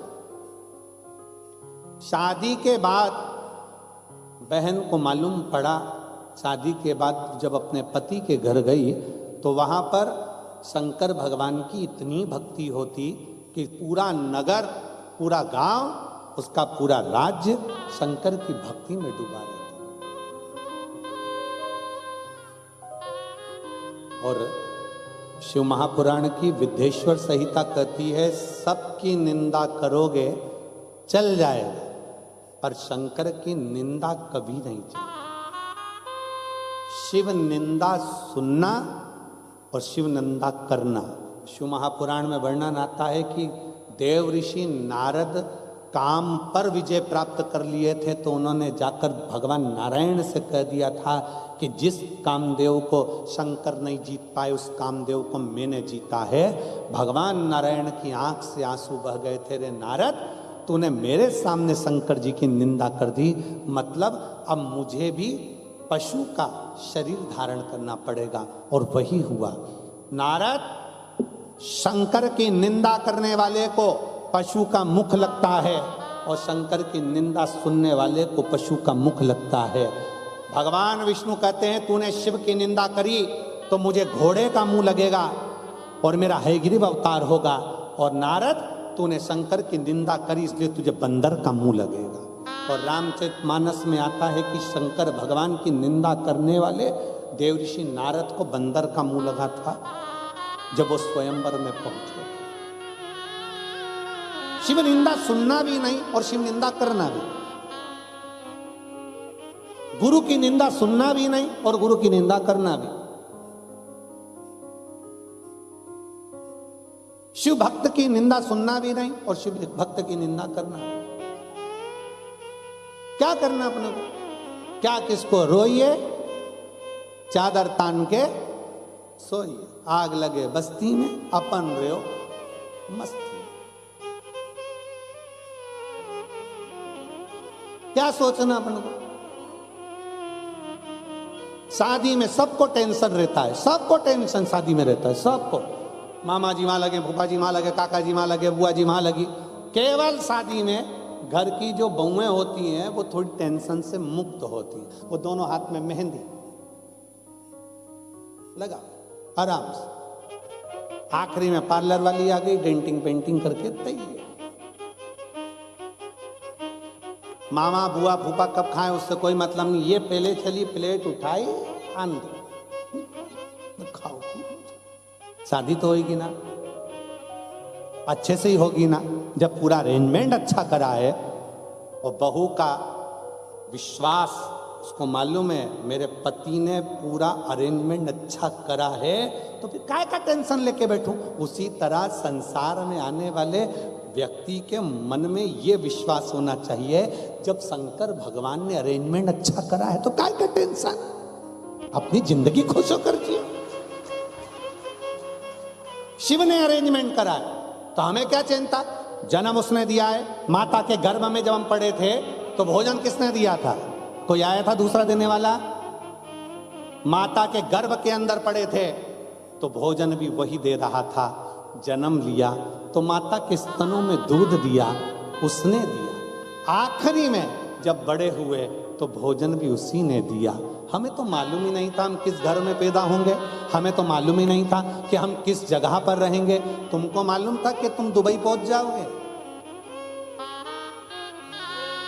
हमको ही नहीं मालूम था कि हम पहुंच जाएंगे। तो तुम्हारी क्या जान? किसको मालूम कौन कहां है? सब अपने अपने देश में, अपने अपने गांव में, अपने अपने नगर में, अपने अपने मोहल्ले में रह रहा है। कोई यहाँ है, कोई अमेरिका में है, कोई कहीं है, कोई कहीं। किसी को नहीं मालूम कि कौन कहां है। उसने अरेंजमेंट करा, तुमने नहीं।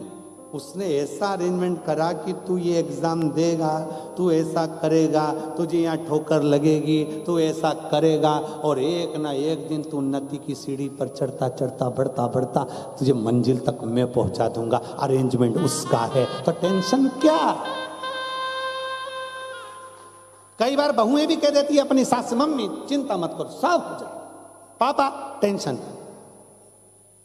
कई बार बेटियां अपने बाप से कह देती, पापा चिंता मत करो, मेरा पति अरेंजमेंट कर दिया है, अब तुम चिंता मत करो। पति कौन? वो प्राणपति, वो परमेश्वर, वो शिव, वो शंकर, वो घरदानी, जिसको जन्म देता है पूरा अरेंजमेंट कर कर भेजता है। उसको मालूम है इसके भाग्य में क्या लिखना है, कितना लिखना है, कैसे लिखना है, सारा अरेंजमेंट उसका है, सारा।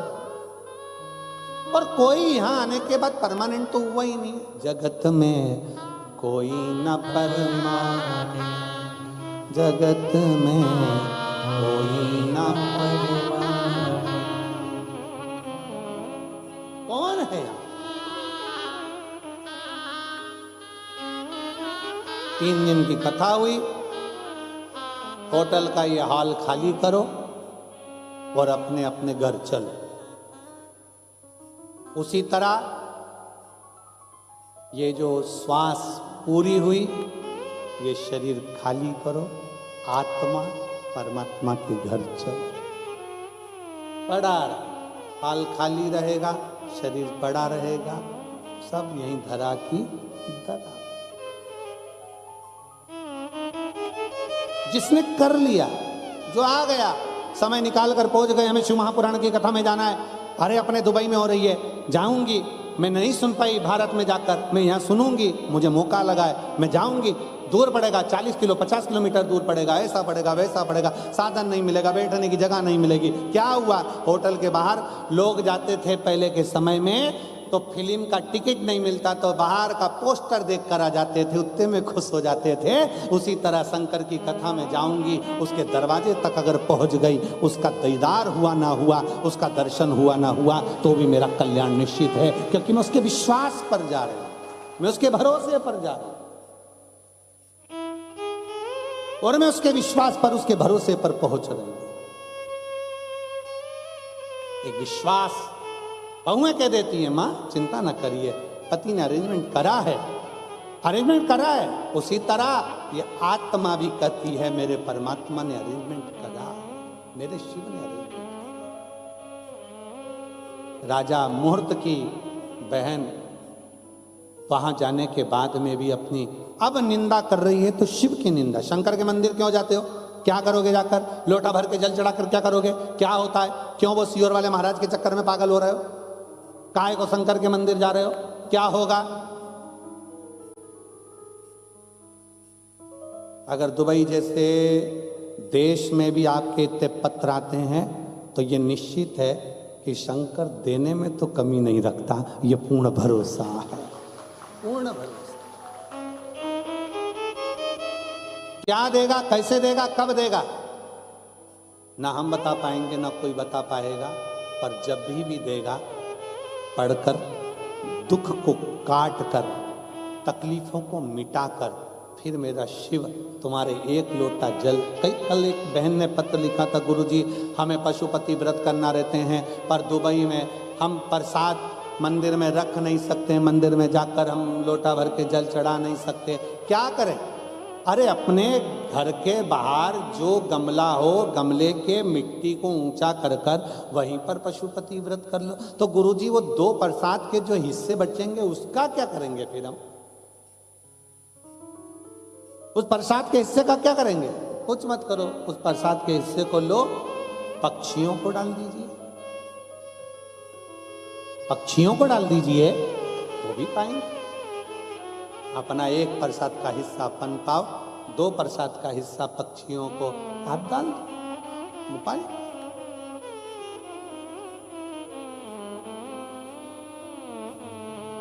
कोई जीव को, कोई पशु पक्षी उसको पाले, उससे बढ़कर क्या चाहिए? क्योंकि अपन अपने जो 2 प्रसाद चढ़ते हैं उसको तो अपन किसी मनुष्य आदि को अपन बांटे में दे नहीं सकते, तो पशु पक्षी ले ले उसको, उस बात को ग्रहण कर। हम हमारे यहाँ शंकर जी के मंदिर में जाकर हम जल नहीं चढ़ा सकते, हम क्या करें? अरे कौन कर रहे जाओ, आप तो अपने घर में, मन चंगा तो कठौती में गंगा।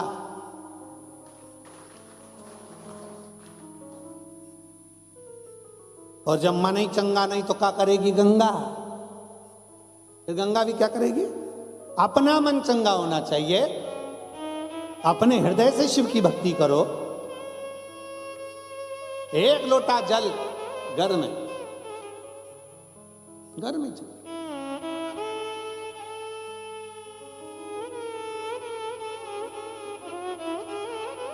अगली बार अगर आया ना तो तुम सबके लिए इतना छोटा छोटा शंकर ले आऊंगा।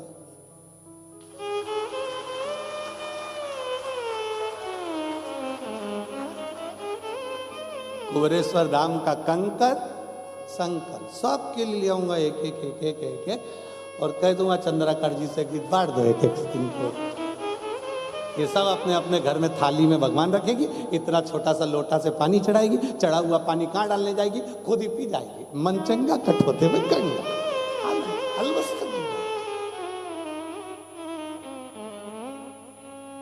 तो हमको मालूम नहीं था ना कि जजमान अच्छे हैं, हम मिले ही नहीं थे, और मिलना नहीं हुआ था तो हम कैसे मिले? तो मिलना जुलना हुआ नहीं। यहाँ आए तो लगा कि भाई यजमान भी इतने धार्मिक हैं, भगवत भजन वाले हैं, संकीर्तन वाले हैं, बहुएं भी संस्कारित हैं, धार्मिक हैं, माता जी भी धार्मिक हैं, संस्कारित हैं, और जो प्रसाद बनाने वाले, भोजन आदि कराने वाले इतनी शुद्धता से, इतने भाव से भोजन बनाकर पवा रहे हैं, और अरेंजमेंट करने वाली वो जीजियाँ सब, जिन्होंने इतना अच्छा अरेंजमेंट करा, ये सब लोग कितना भाव से, जिसने भी अरेंजमेंट कराए दीदियों ने, मैं उसको साधुवाद देता हूँ, बहुत बहुत साधुवाद है उनको, बेटियों, ये अच्छा अरेंजमेंट करा, बहुत साधु। तो ये मालूम नहीं था ना इतना कि इतना भाव, नहीं तो हम वहीं से चलते ना तो झोले में,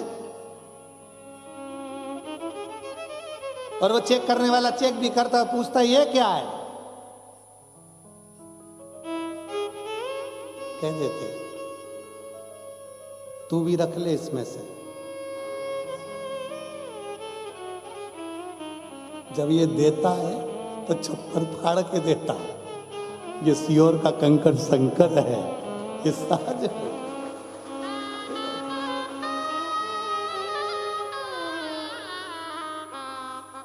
और ना जी भर के देखा, ना कोई बात की, बड़ी आरज़ू थी मुलाकात की। शंकर की आराधना में अब लगी निंदा में राजा मुहूर्त की बहन शंकर की निंदा में लग गई। जिंदगी में याद रखना कि सबकी निंदा चल सकती है पर शिव की नहीं। भगवान विष्णु को भी घोड़े का मुख लगा है, नारद जी ने निंदा करी तो बंदर का मुख लगा है, इसलिए शिव की निंदा स्वीकार नहीं है, शंकर के भक्त की निंदा स्वीकार नहीं है, शिव की स्तुति करने वाले की निंदा स्वीकार नहीं है, और शंकर की निंदा स्वीकार नहीं।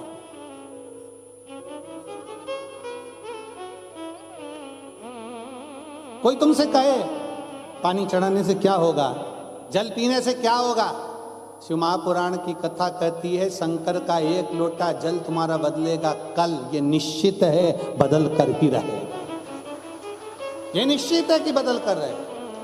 आप चढ़ाकर देखिए, शिव को 1 लोटा जल चढ़ाकर देखो,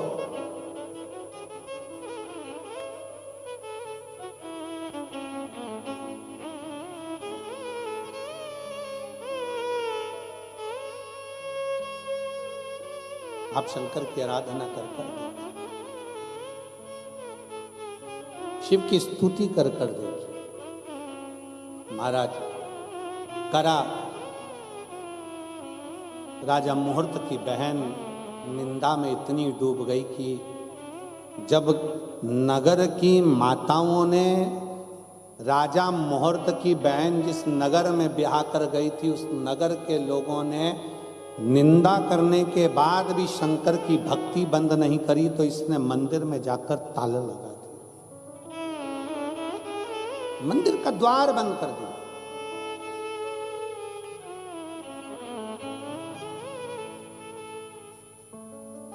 और मंदिर में जाकर जब ताला लगाया,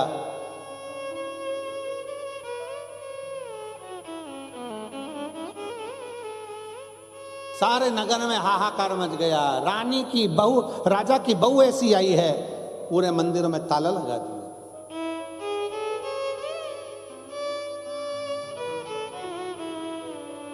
पूरे मंदिरों में ताला लगा दिया। क्या करा, हाहाकार मचा। राजा ने अपनी पत्नी को समझाया, सुनो मंदिर का द्वार खोलो, लोग मंदिर जाते हैं, दर्शन करते हैं, एक लोटा जल चढ़ाते हैं, जाओ।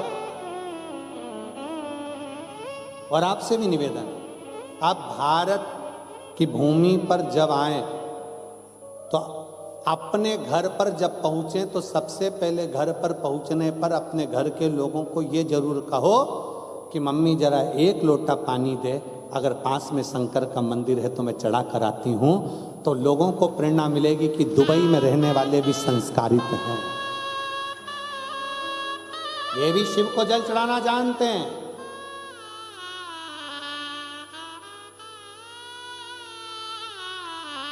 ये भी शिव की स्तुति करना जानते हैं। मुझे जाना है शंकर के मंदिर तक, मुझे एक लोटा जल चाहिए।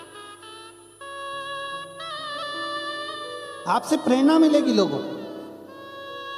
जब इतने सारे शिव भक्त दुबई की इस पावन धरा पर बैठकर कथा सुन रहे हैं, तो ना जाने कितने देशों को और कितने लोगों को, कितने नवयुवक बेटा बेटियों को ये प्रेरणा मिलती है कि दुबई में रहने वाली ये मेरे भारतीय, ये संस्कारों से जुड़े हुए, ये सब शंकर की आराधना कर सकते हैं, तो हम शंकर की आराधना क्यों नहीं कर सकते? हम भी शिव की आराधना करें, हम शंकर की भक्ति करें।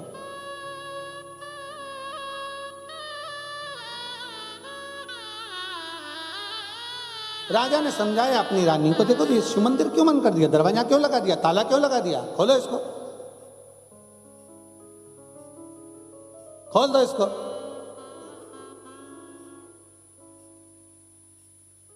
कोई कोई तो होती है कि सुन लेती है, और कोई कोई ऐसी होती है कि सुना देती है। राजा कह रहा है ताला खोलो, दरवाजा खोलो, ना ना,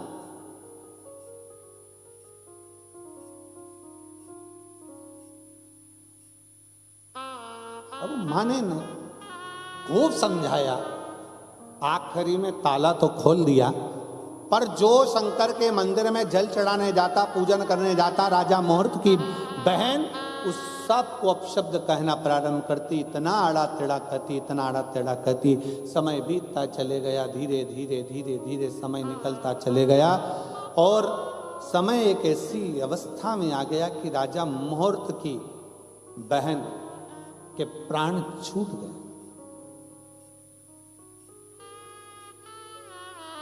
वो निंदा करने वाली प्राण छोड़कर चली गई, और उसी नगर में जो नदी के अंदर, तालाब के अंदर काई होती है, उस काई ने कीड़े के रूप में जन्म लिया। ऐसे ना जाने कितने जन्म उस राजा की बहन के हो गए।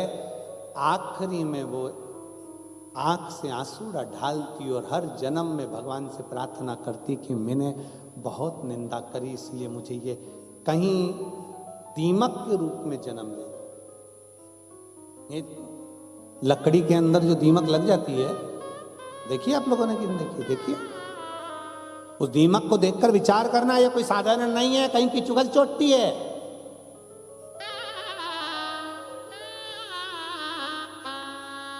चुगली करने वाला, शंकर भगवान को अपशब्द बोलने वाला, शिव को ताना देने वाला, शिव को आड़ा टेढ़ा कहने वाला, शिव महापुराण की निंदा करने वाला, शंकर को अपशब्द कहने वाला, लकड़ी में जो दीमक हो जाते हैं उसका जन्म पाते। दीमक की योनि छूटती है, फिर पलंग में खटमल बन जाते हैं।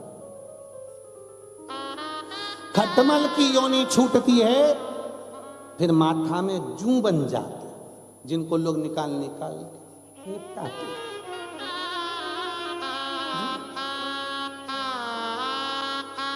और आखिरी में योनि छूटते छूटते, हर योनि में राजा की बहन हाथ जोड़कर प्रार्थना करती है, मुझसे गलती हो गई, मैंने शंकर की निंदा करी, शिव की बुराई करी, शंकर की, शिव महापुराण की बुराई, शंकर की निंदा करी, मेरी जिंदगी पूरी व्यर्थ नष्ट हो गई। और आखिरी में फिर उसको एक मकड़ी की योनि मिली, एक मकड़ी की योनि। और मकड़ी की योनि मिलने के बाद वो एक वृक्ष पर चढ़ गई। वृक्ष के नीचे एक खुले में शंकर भगवान का शिवालय था, शिवलिंग रखा हुआ था। उस शिवलिंग पर दिन के समय पर धूप पड़ती थी। मकड़ी ने अपना जाला बिछाना प्रारंभ करा, शंकर के ऊपर उसने जाला बना दिया। ऐसा जाला बना कि शंकर को धूप आना बंद हो गई। एक दिन मेरे ओघड़दानी प्रसन्न होकर साक्षीकरण कर कर उस मकड़ी के सम्मुख में प्रकट हो गए और मकड़ी से कहा, मकड़ी तेरा जन्म तो बड़ा व्यर्थ हुआ, इतने जन्म तुझे मिले केवल मेरी निंदा के कारण, पर तूने इस जन्म में मेरे ऊपर छांव कर दी है। जा, अब तुम मेरे धाम में विराजमान होगी, उसकी भी मुक्ति कर, उसकी भी।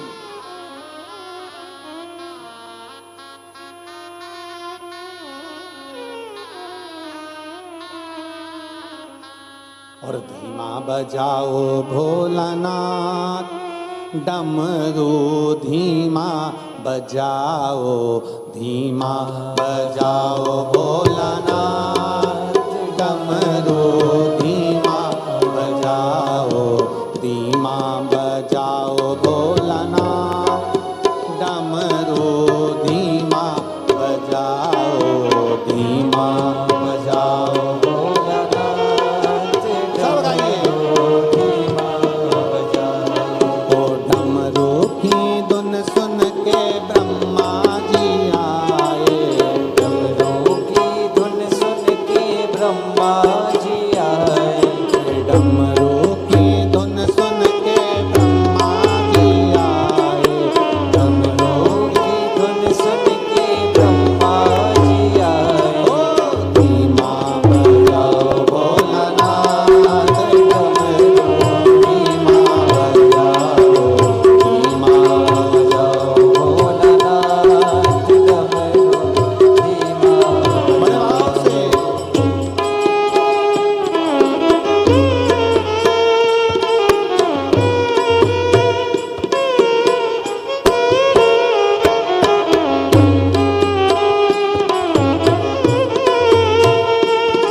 सुन के विष्णु